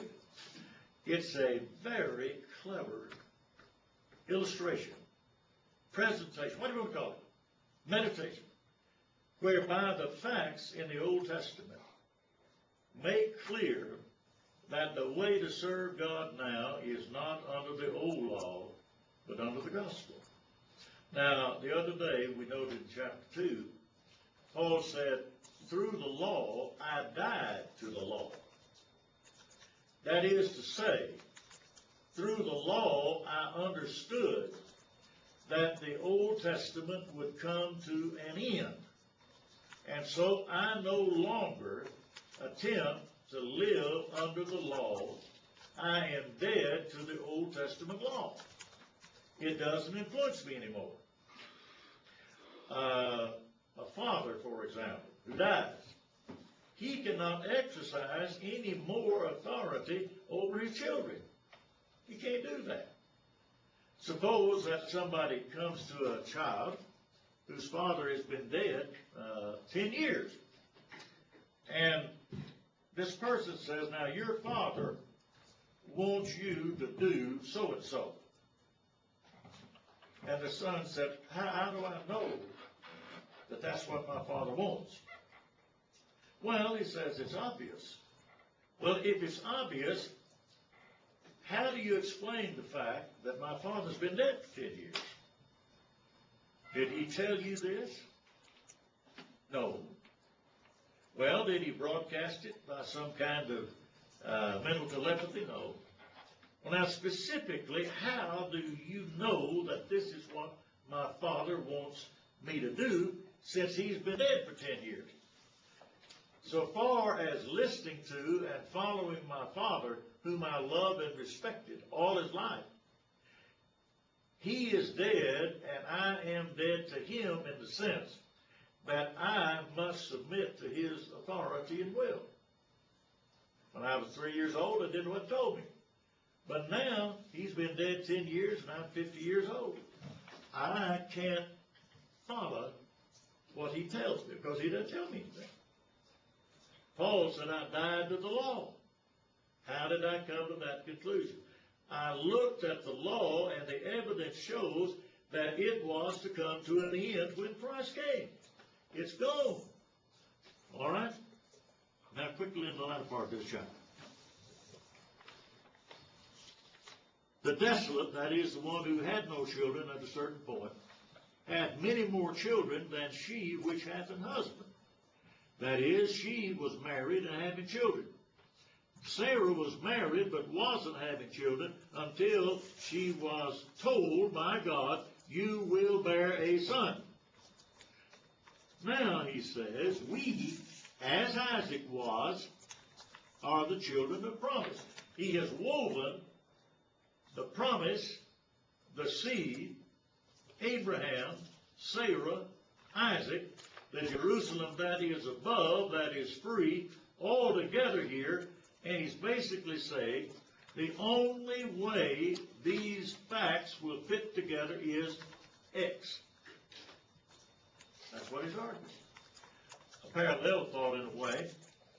You remember the book by Truman Capote, In Cold Blood? Any of you ever heard of that? No. I've heard of it, I haven't read it though. All right, there was a murder took place in Kansas. And a man and his wife and 2 children lived out on a farm and were killed. No reason for it. Nothing made any sense. There were some policemen. They came out and examined the house. And one of these men was a specialist in working a crime scene. They found some blood down here in the basement. They found some blood somewhere else. They found some blood in the bedrooms, etc. And this fellow walked up and down and back and forth and looked and looked and looked and looked. And finally, after he had looked at it very, very carefully, he said, I think there were 2 people. I think they came in this house to rob. I think they started here with the boy. I think they went next, if I remember correctly, to the parents. Then they went to the daughter. And they killed him in that order. Well, what proof do you have? I don't have any proof except the only way I can fit all of this evidence together is that it happened this way. Well, the story goes on. Finally, they capture these 2 men, and they head back to Kansas City, if I remember correctly. Anyway, they put these 2 men in separate cars. And the investigator that formulated the way of the murder questioned one of these men in the car. And without the man being questioned knowing what he was doing, Now tell us, why did you go out to that house? Well, he said, I was in prison with this fellow that used to live here, and he told me that this farmer had a lot of money and he kept it in his house. And after I got out of prison, I remembered that, and I wanted to go over there with my friend, and we were going to rob him. Point number one. And he said, when we got there, the first person we killed was this boy who was downstairs, the basement. And before he could alarm the family, we shot him. And right step by step by step. And this investigator had exactly formed in his mind and expressed to his associates how the crime unfolded. And that was exactly the way it was. Now I'll tell you this to say the same thing here. Paul says you get all this information in your mind here from the accounts in Genesis of Abraham, etc. The only way these will fit together in the present context is that there were two covenants, one bringing bondage, the other bringing freedom. Now are you, as Galatian Christians, who have been set free from sin and bondage under the law, to put yourselves back into bondage? Back under the old law? Well, that would be like objecting to all that related to Abraham and the coming of Christ that gives freedom. Unthinkable. Now, we are children of the promise. He that was born after the flesh persecuted him that was born after the Spirit, even as it is now. You are being persecuted by those that want you to come back to Judaism or embrace it. And represented in these Judaizers is the force that if you do not accept, they would compel you like they tried to do with Titus in the discussion we had in Jerusalem. They are not simply saying, we want you to do this. We're going to make you do it. Now he says, that's the way it is. What did Abraham do to Ishmael and Hagar? Sarah said, that boy of yours is bothering our son. Now get him and his mother out of this camp. Out she goes. Now that's the kind of thing Paul is talking about here. Nevertheless, what saith the Scripture? Look back up here in verse 21. Do ye not hear the law? Over here in verse 30, what saith the Scripture? Paul is grounding his instruction to the Galatians where? Not in physical force, but in the power of the written record of God. Cast out the bondwoman and her son. For the son of the bondwoman shall not be heir with the son of the free woman. Can't be together. You therefore can't mix Christianity and Judaism. It's not right. They won't stay together. So what are you people in Galatia supposed to do? You are to recognize that two fundamentally irreconcilable positions are available. Nobody can bring them together. Why? God put them apart. You can't bring together what God put apart. It can't be done. Well, he says, so then, brethren, here's the conclusion. Wherefore, some would say. So then, brethren, we are not children of the bondwoman, but of the free. All right, looking back over chapter 4. Questions, comments that you look at? Oh, I thought you Where do we begin? thought you were goosing nose or asking questions. You just scratching your knuckles. Just had an itch. All right? Now, let's take another quick look here. Starting in chapter 5.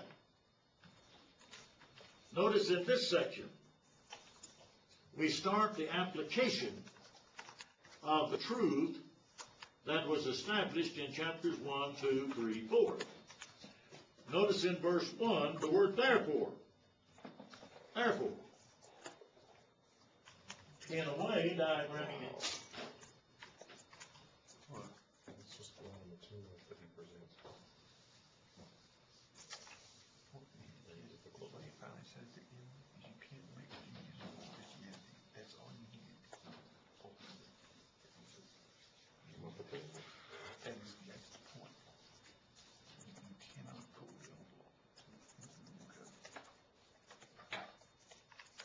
Between chapter 1 and chapter 4,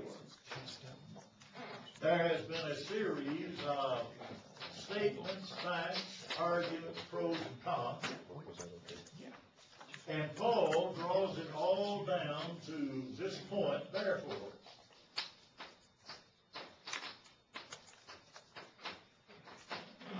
You remember back in 3:1,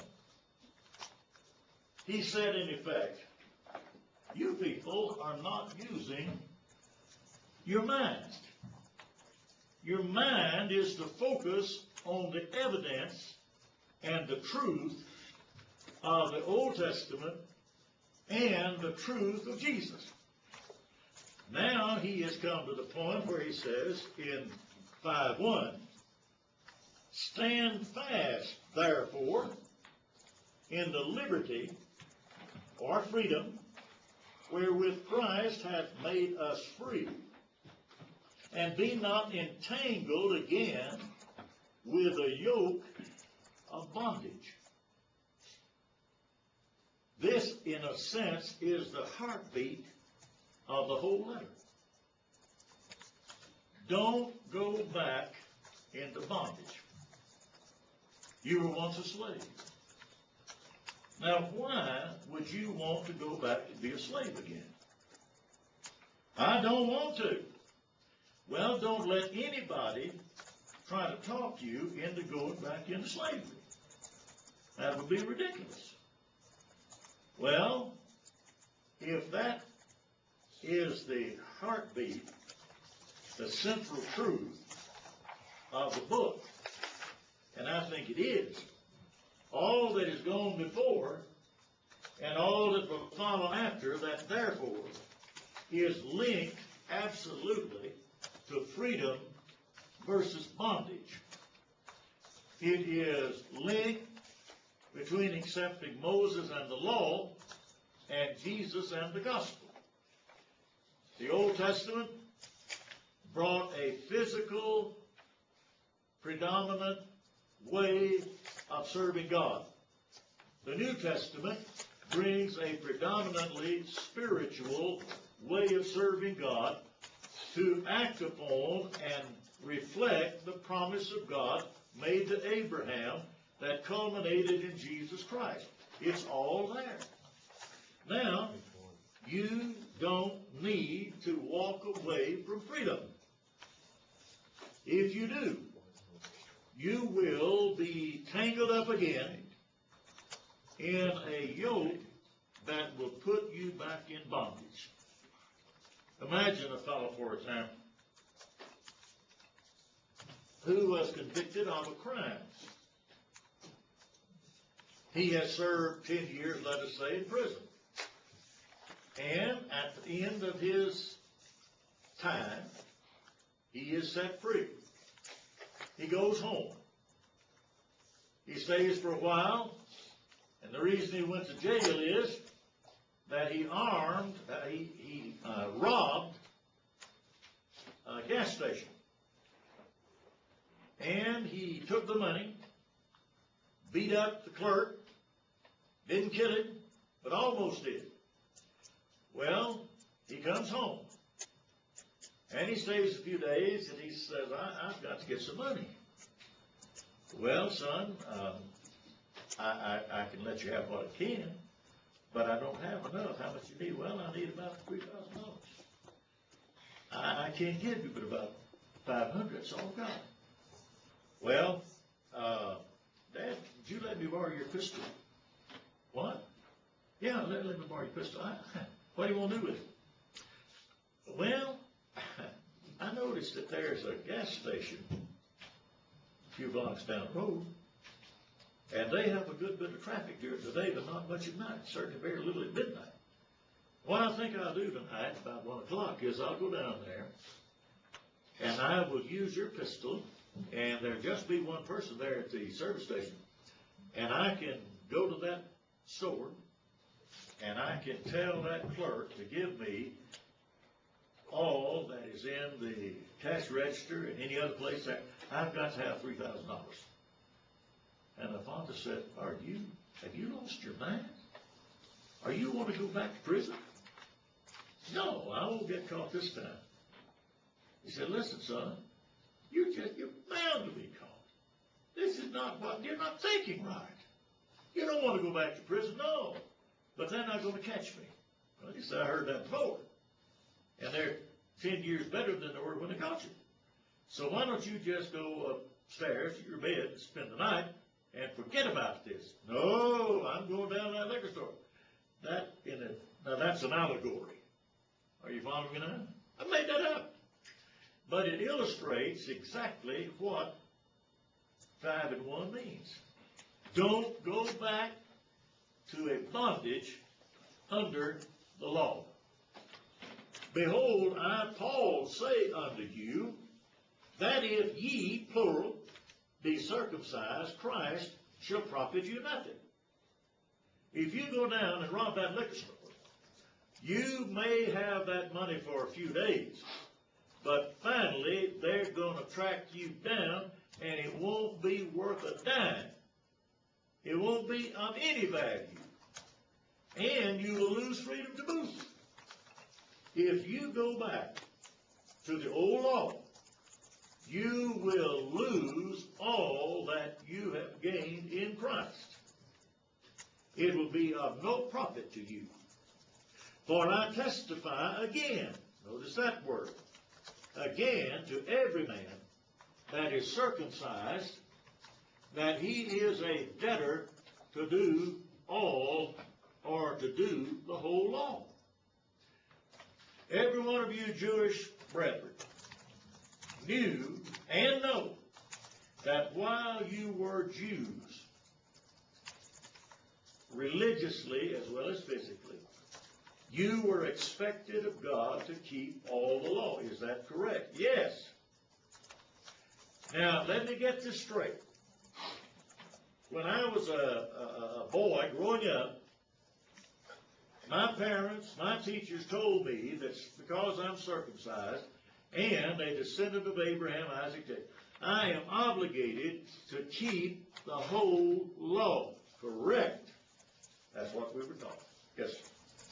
Now, since your circumcision brought you into a covenant with God, according to Abraham, as long as you live under that covenant with Abraham, you have to keep all of the law. That's correct.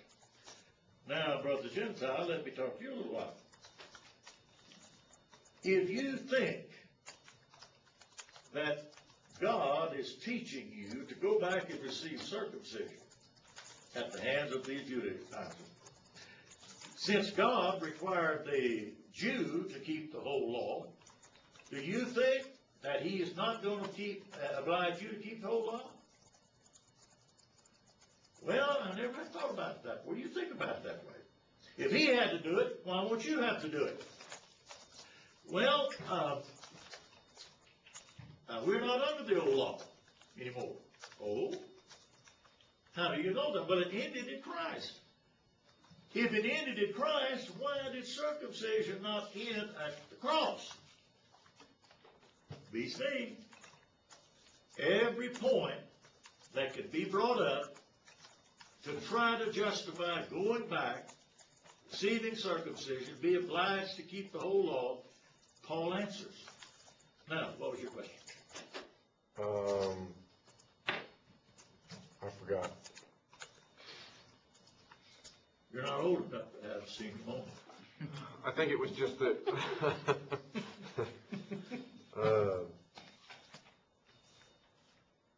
I can't remember now. Let's come to. It was about circumcision. All right.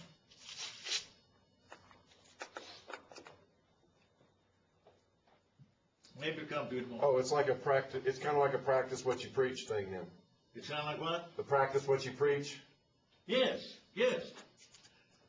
Any Jew, a circumcised Jew, was by God's will obliged to keep the old law.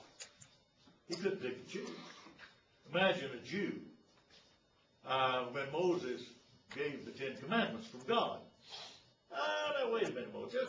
You just wait a minute right there. The 10 of those. Now I got to tell you something, Moses. I don't like 5 of them. And I'm not going to keep them. So here are the ones I'll keep. 1, 4, 5, 8, and 9. That's all I'll keep. So don't come around here telling me this 10 stuff. They would say, get back, folks. The Lord may send a lightning flash, wipe him off the earth. You can't do God's law that way. You can't pick out what I will and won't do of God. That's exactly what every Jew faced. Now, the Judaizers have made that even harder by adding their own traditions. And that's what Jesus said as we looked the other day in Mark 7. He continues, Christ is become of no effect. Or, one way, you have been released or discharged from Christ. Whosoever you are justified by the law, you're fallen from grace. Grace, then, is operative as long as what? A person follows what God has told him to do. But you've quit doing what God has told you to do. If you give up Christ by appealing to circumcision of the law, you have turned away from Christ. You've fallen from him. You're no longer related to him properly. For we, through the Spirit, wait for the hope of righteousness by faith. We, whether Jew or Gentile Christians, are not wanting back into bondage of any kind. What we are waiting for is for the promise of God that we know righteousness now and will enjoy righteousness in heaven, and we are waiting for that to come true when God has brought the world to an end. So we're not going back now or later to the way of the old covenant. He explains, verse 6, For in Christ Jesus neither circumcision availeth anything, nor uncircumcision, but faith which works by or through love. Notice the tremendous thought here. In Christ Jesus. How do you get into Christ?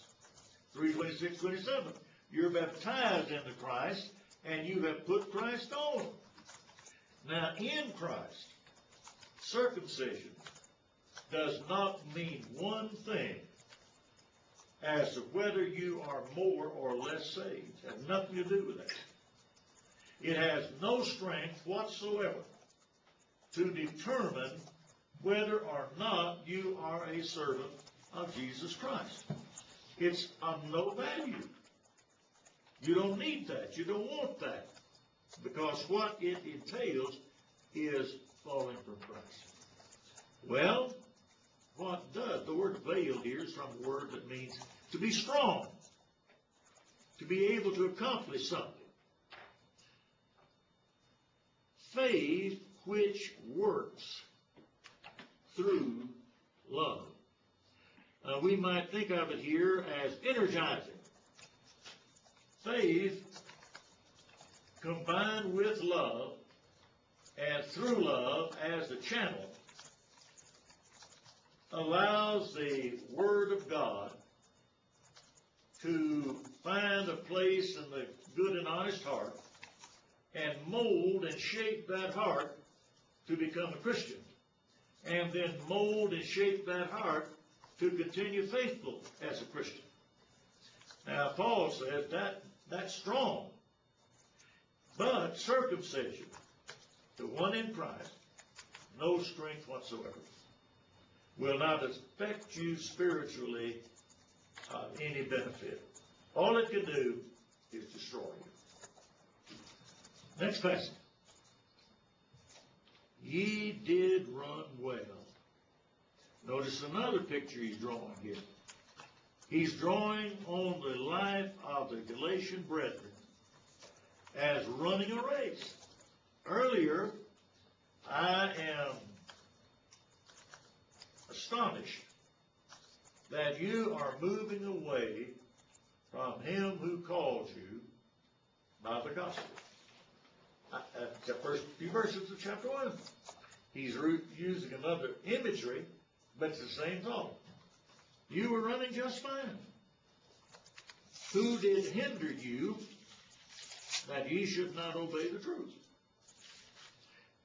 You, in running well, were doing what? Obeying the truth. All right? While you were obeying the truth, you were running well. Who tripped you up?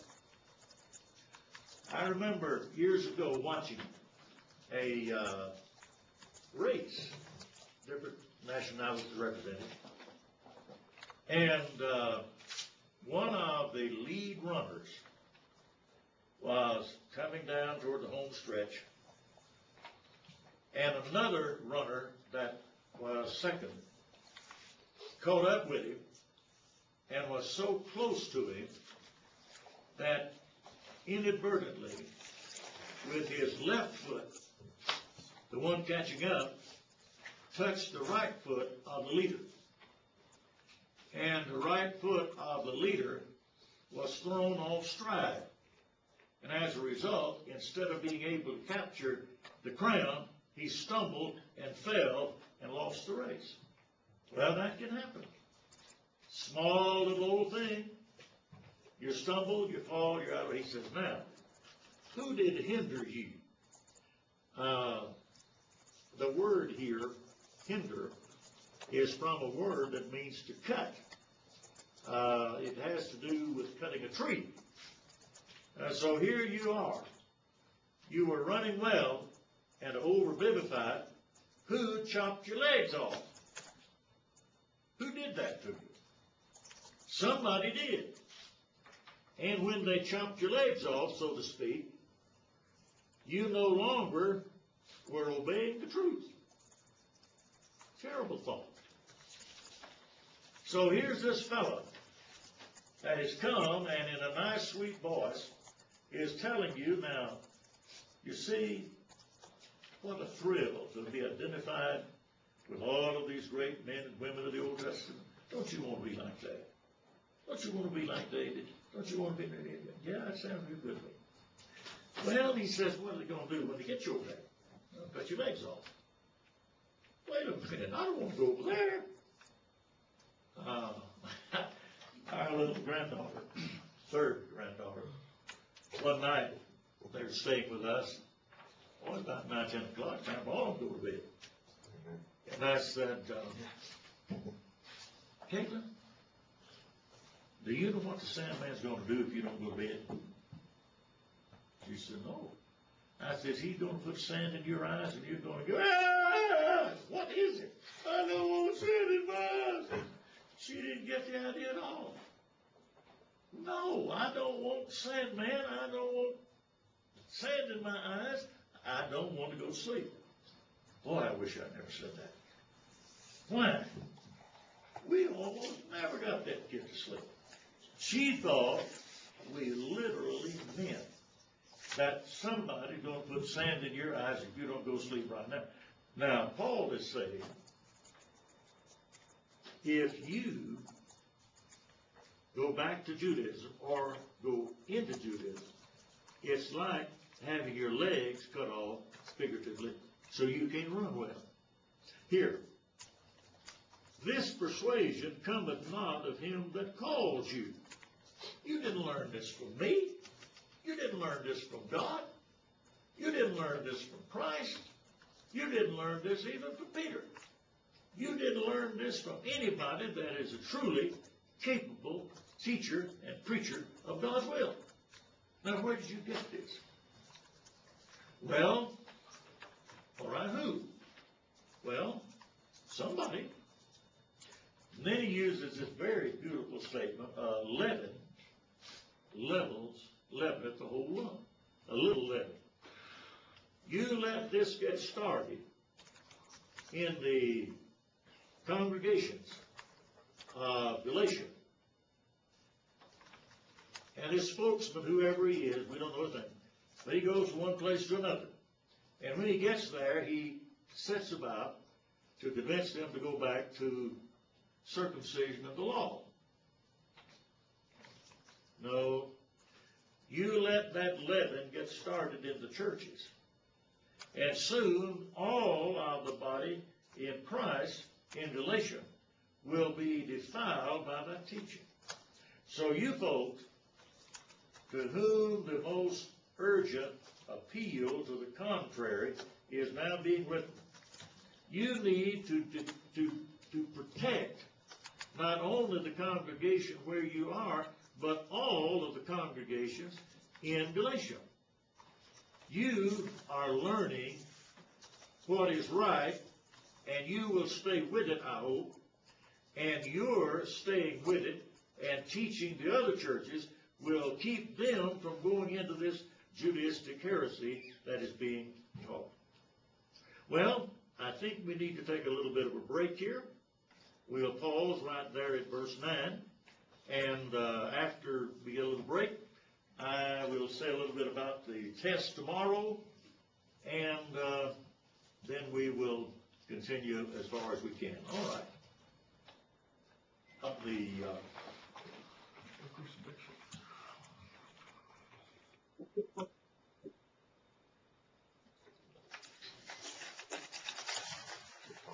let me spend a little time with you talking about the exam for tomorrow.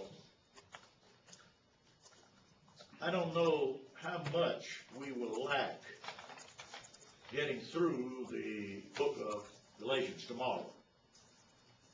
But I'm not going to try to hurry or go slow about the way we've been going.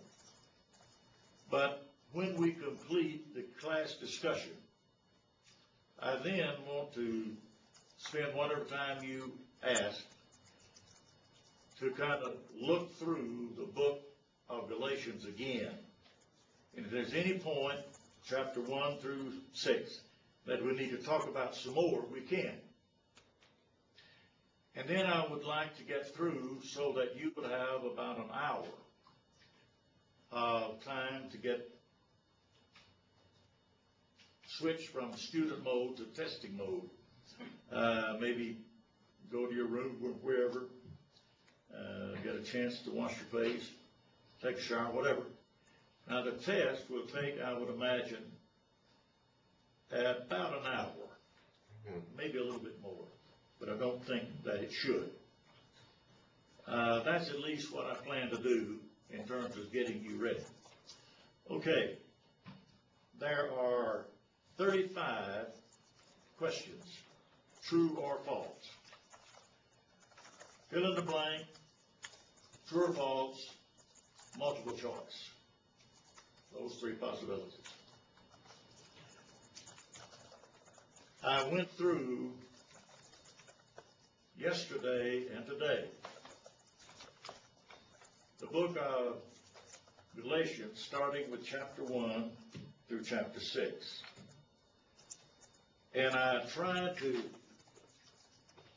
ask some particular questions that are in the text, and I think were discussed in some substance in the process of the class. How to prepare for that?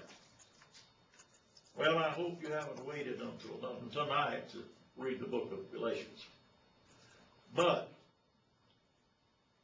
I would be very careful to read carefully I don't mean every word necessarily, but to read through the book a time or two, and then go back and ask what in this chapter would be a good question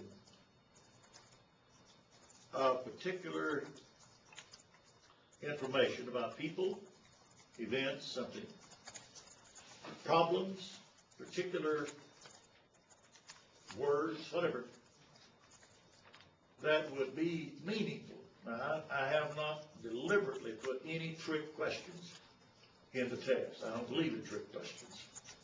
I don't have any desire to prevent a student from making the highest grade possible. That's not a problem with me. And then I would go through and look carefully at each person mentioned in the book. And there are what? 8 or 10, 12. Then I would look at the developments as the book unfolds. See, for example, the first chapter with Paul introducing himself down through verse 5. Then see that he admonishes them for their separating from God who called him. How very much surprised he is at this. And then continue with his discussion in the balance of chapter 2. Chapter 1, chapter 2. Chapter 1, he had been persecuted, whatever. Chapter 2, discussion in Jerusalem, the encounter between Paul and Peter, the reason for it, the comment that Paul made concerning the inconsistency of Peter, and then chapter 3, that he is bringing an explanation and defense of faith in Christ that was promised to Abraham by the Lord,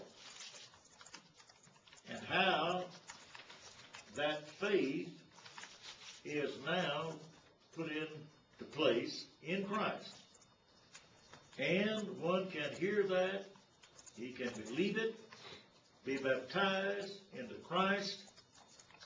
It doesn't matter whether you're a Jew or a Gentile, a man or woman. And when you've been baptized into Christ, you have become a child of God and an heir of the promise God gave Abraham. Then you get to chapter 4. And in chapter 4, you are raising the question again of how did you get in this predicament? Well, it turns out that they had listened to these Judaizers. And then he said in chapter 4, do you really want to talk about the law? Do you really want to learn what the law says? Well, let me tell you what's written. What is written is, Abraham had 2 sons and so on. Going through that. Chapter 5. He talks about the freedom that they have. How they got it. You want to give that up? You want to go back? You Jews? Do you Gentiles want to become enmeshed in that old law and all of its ritual and sacrifice? Surely you don't mean that. You were running well. And you should have gone on as you were. But now you've been stopped because somebody came and hindered you. And I'm telling you that they are not going to get by with it. They will answer to God. But whatever happens to them, you must not be led back into Judaism or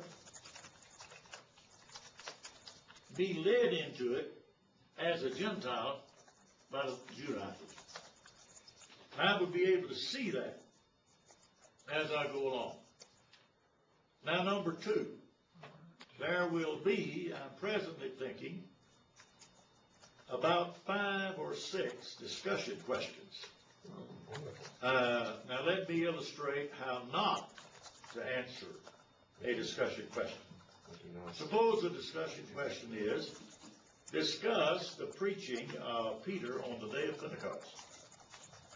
Here would be, in order to properly explain and develop the question that I am now considering, which has to do, as we all know, with an event recorded in the 2nd chapter of the book of Acts, and it has to do with a man named Peter, who was a member of the apostolic band, who was told that he would receive the keys of the kingdom of heaven. On one occasion, I know, he denied the Lord 3 times. And in the book of John, he said, I'm going to go back fishing. And after a period of time, when the day of Pentecost came, now we know the day of Pentecost, it was a festival of the Jews, and there were many Jews there, and some of these Jews were from Arabia, some were on and on and on and on. Oh, and by the way, he preached, and 3,000 people were baptized. Have you told us anything about what Peter was doing on the day of Pentecost? A good answer would be, Peter was one of the apostles. He had received the Holy Spirit. He was therefore able to preach the fullness of the gospel of Christ.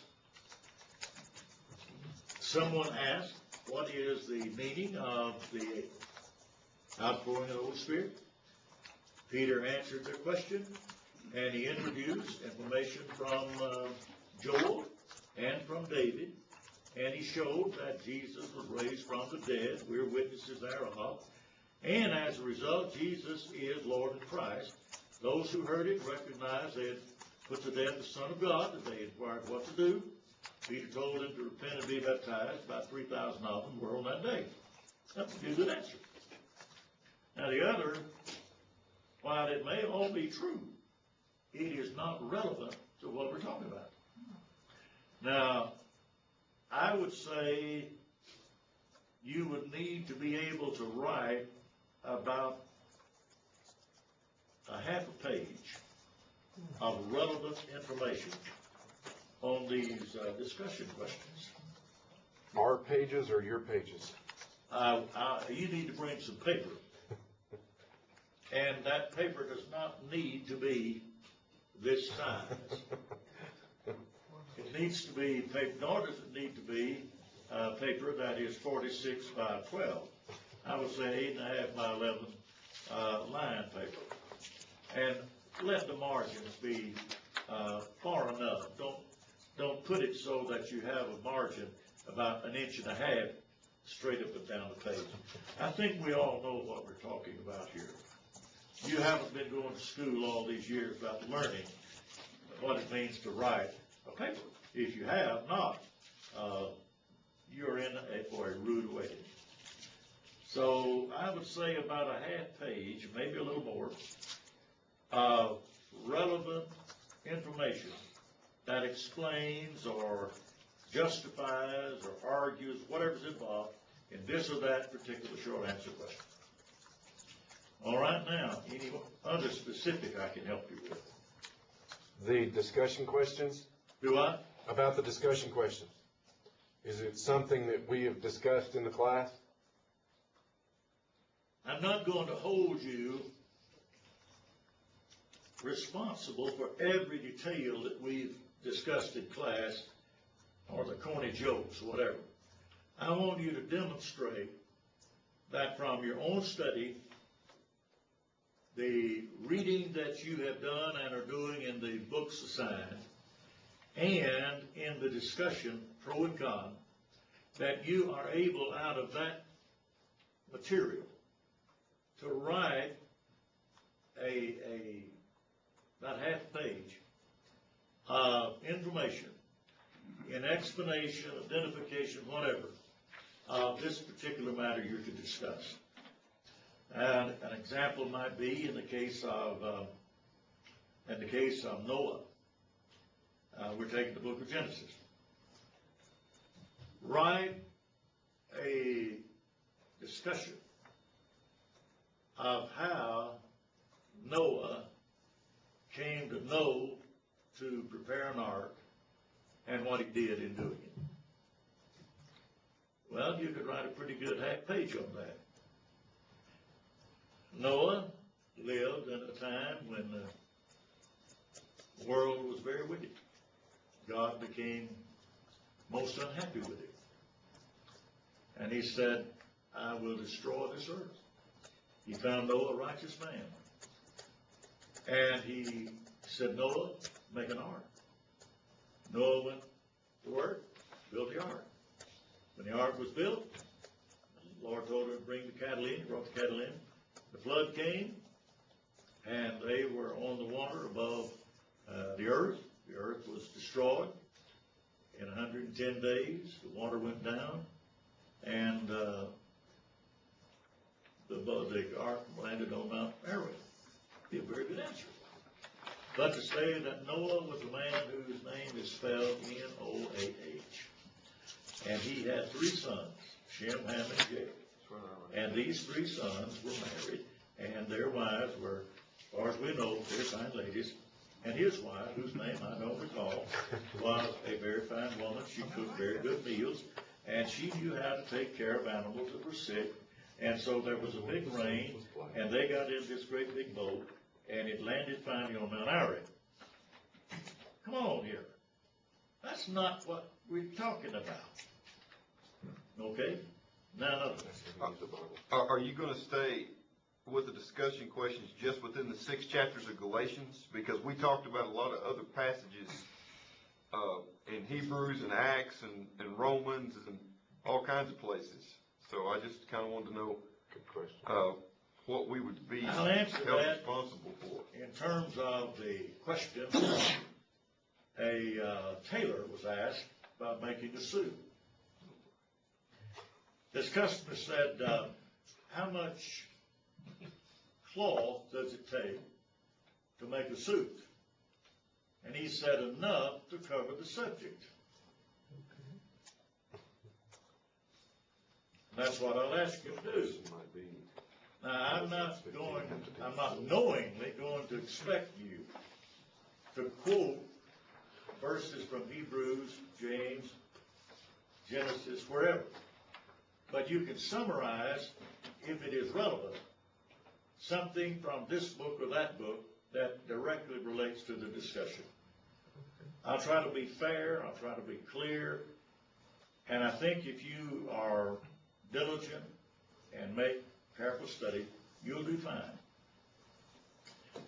So can we, in the discussion questions, can we use our Bible? I've never known of students needing to do that. Okay. I do remember a teacher that said on one occasion, we were in a literature class, and we said, now in this test, what can we bring? He said, bring anything you want to. You mean it? Yes. He said, if you want to bring a textbook, fine. You want to bring a study guide? No problem. You want to bring a glossary? Anything? I don't care what you bring. Just don't open it. All right? Yeah. Well, some of us came loaded down. And he raised this question. We had studied the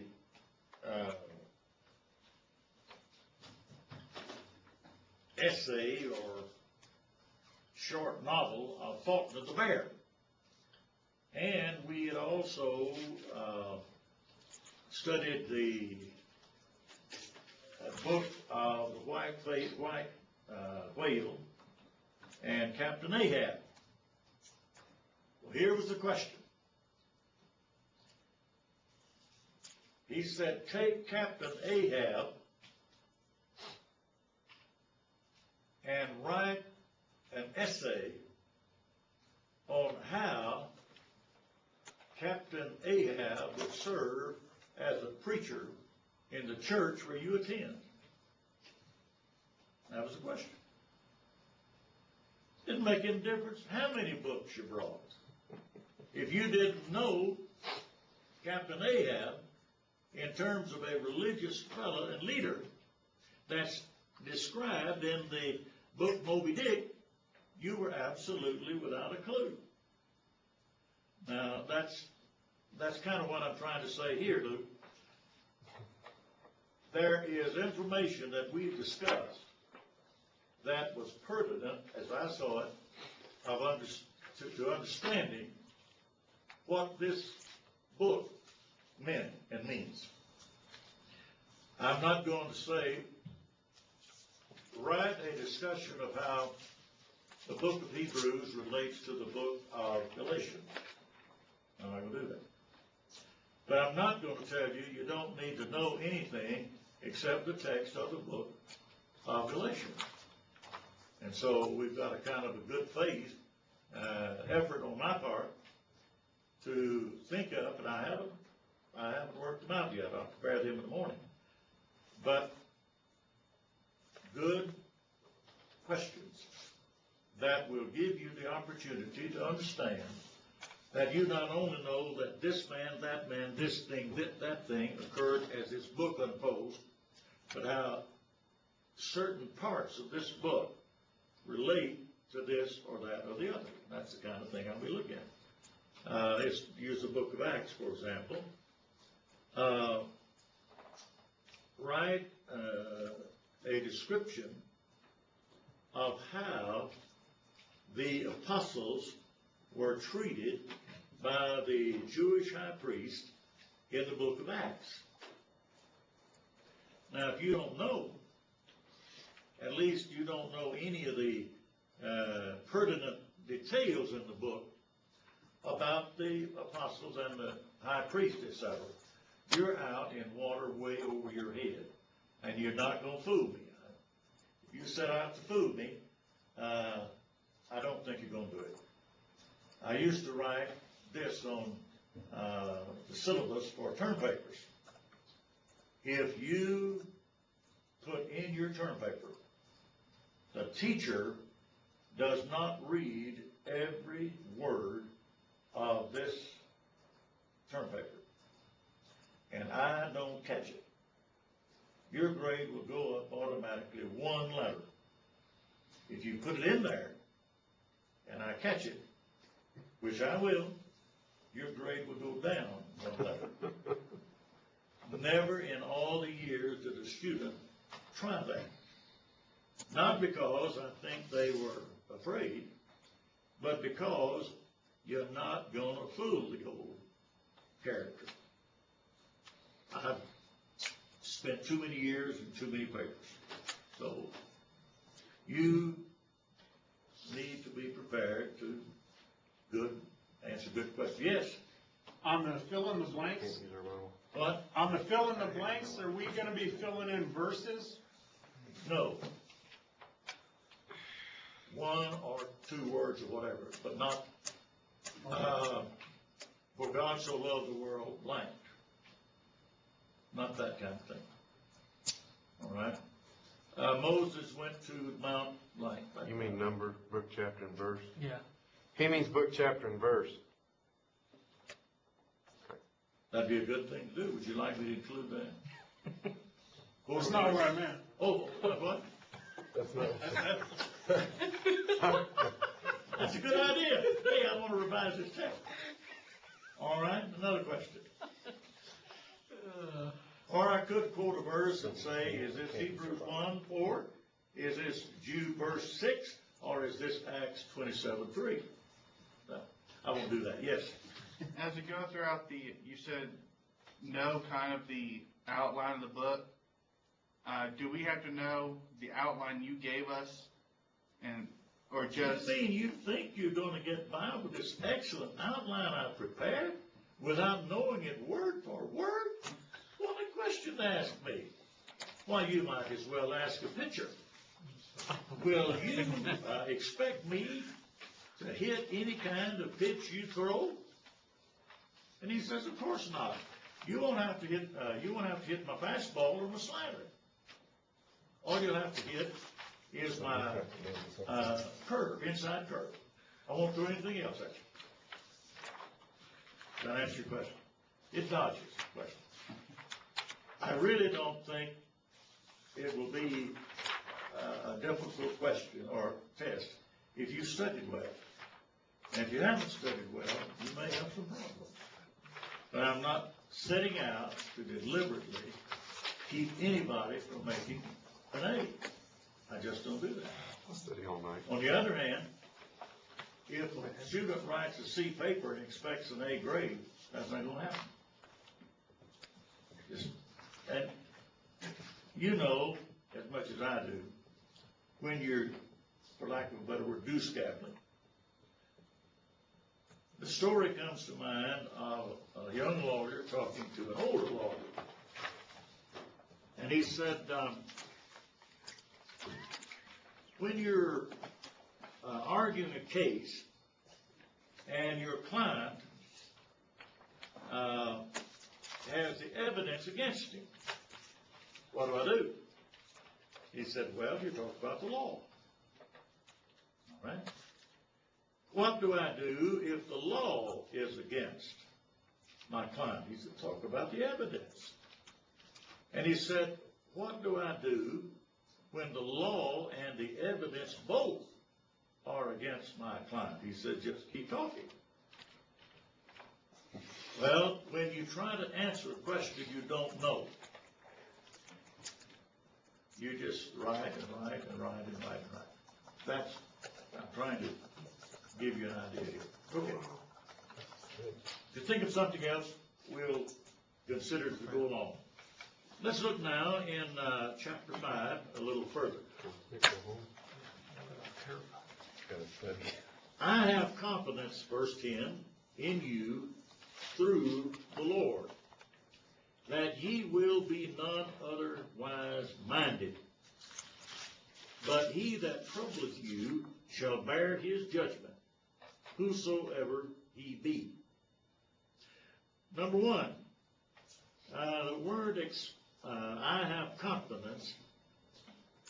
Paul says, I have come to be persuaded, and I still am persuaded.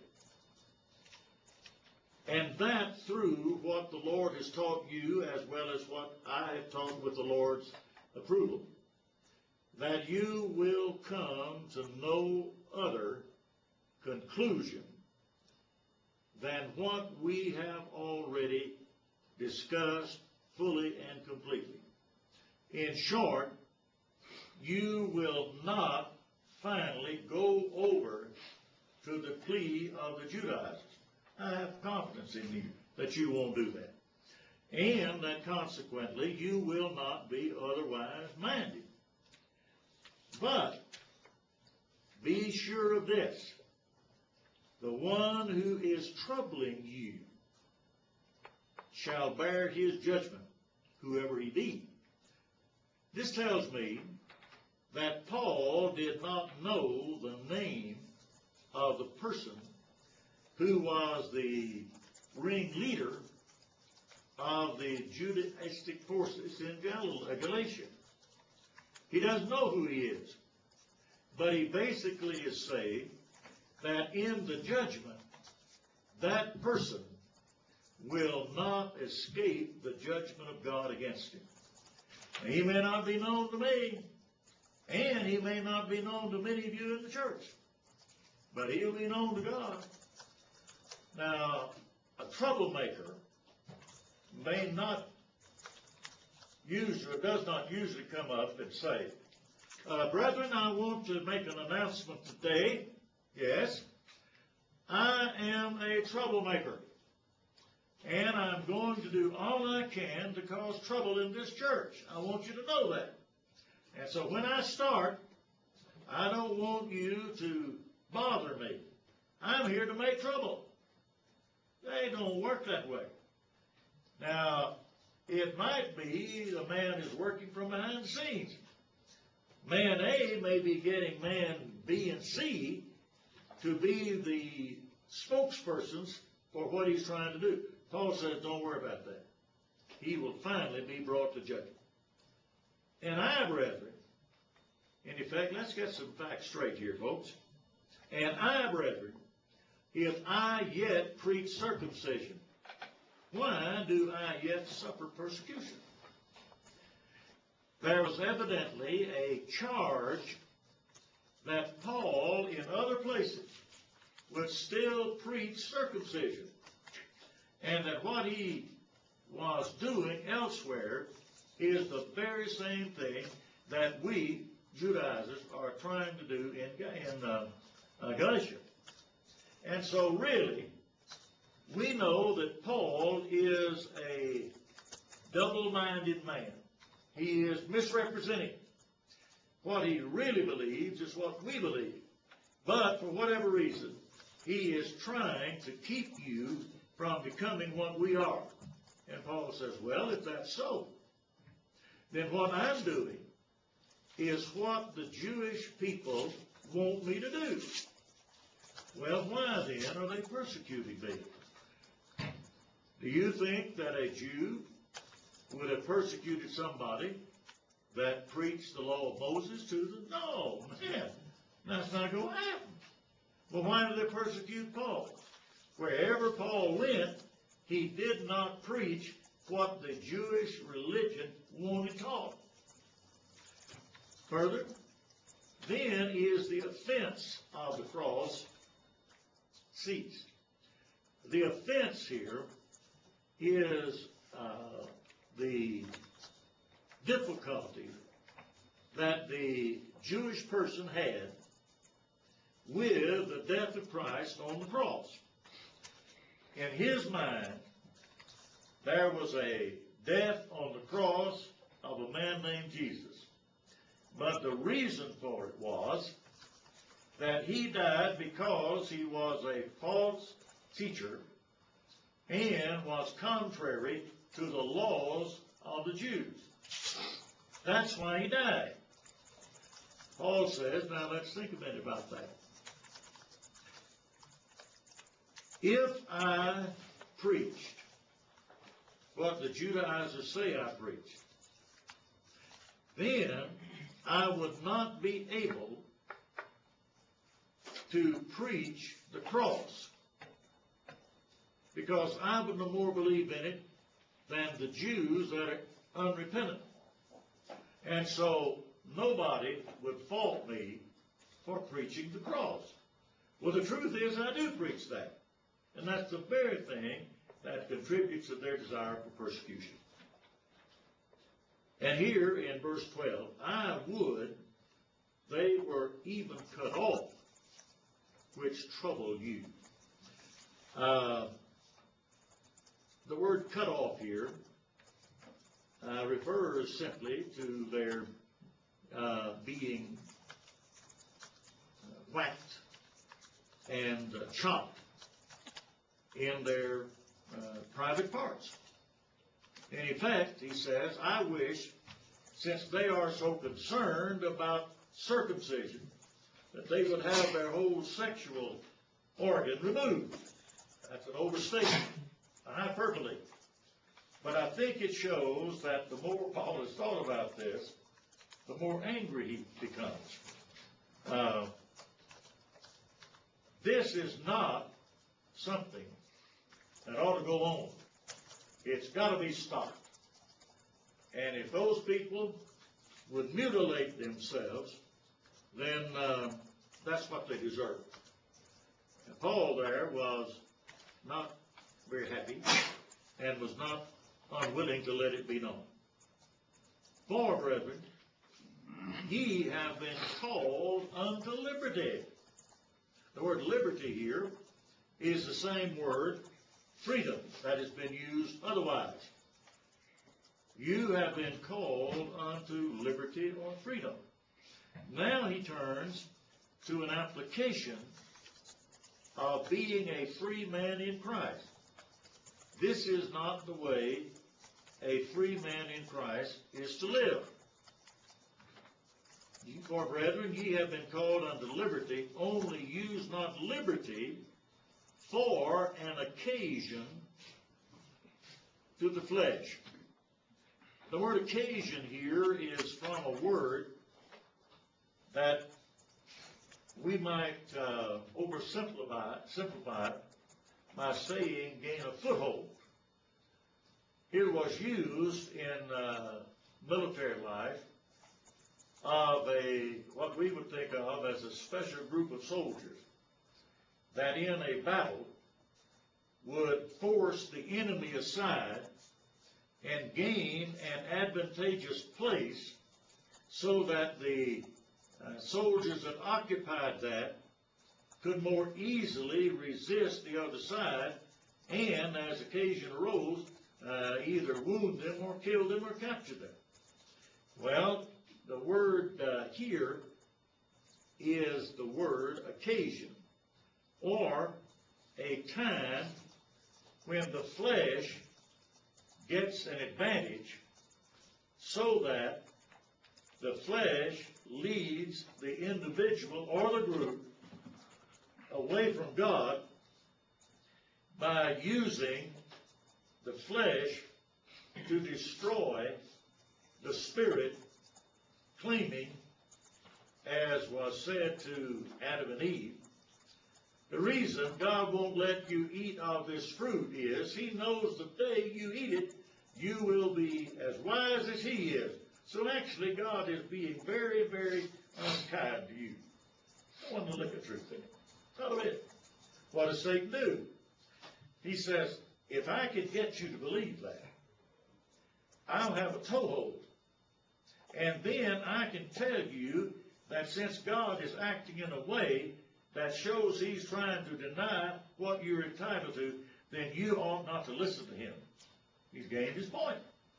Well, Paul says, you are free, but freedom must not be allowed to give an advantage to the flesh so that you will not serve God and not serve one another.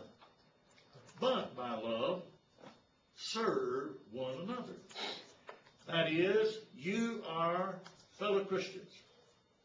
Now, in your lives together, have an attitude of heart, right with God, right with Christ, right with the Holy Spirit, right with each other, and you will know the unity and strength of a church that serves each other in serving God. For all the law is fulfilled in one word, even in this: thou shalt love thy neighbor as thyself.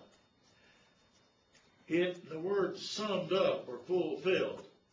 A while ago we pointed out this word therefore. That when you see therefore in 5:1, looking at all that's been said in the book previously, you can see how that one little word fits with all that's been given before here. When you read the law of God about the way the Jews ought to treat each other, when you put that one is to love his neighbor as himself, all of the other regulations of the conduct of one Jew with another can be boiled down in principle to the proper way of treating your neighbor. For example, thou shalt not steal.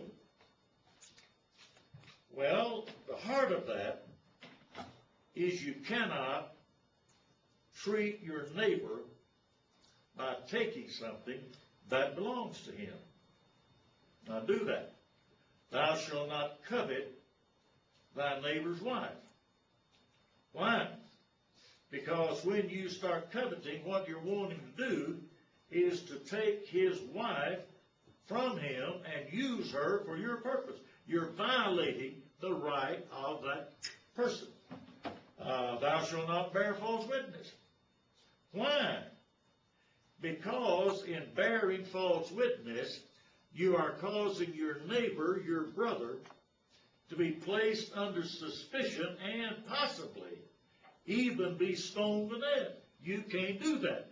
It all comes down with reference to conduct one to another, whether you love your neighbor as yourself. Now, Paul says in the congregation, or congregations, there is this abiding truth of God, Old and New Testament, that we treat our brethren as they ought to be treated. But, in contrast, if you bite and devour one another, Biting and devouring is what savage wolves or dogs might do. They get in a fight with one another, and you go out to stop it, and they turn on you and bite and destroy you. Well, it said, if you treat one another that way, take heed that you be not consumed one of another. If you treat each other in this time of crisis, in this time of infiltration of false doctrine, if you do that, you will destroy that church, and you will destroy each other. This is not a way you ought to be treated and treat each other. All right. Now, we are to go until 7 o'clock. Is the library open? All right, I'm going to give you an outside of class assignment.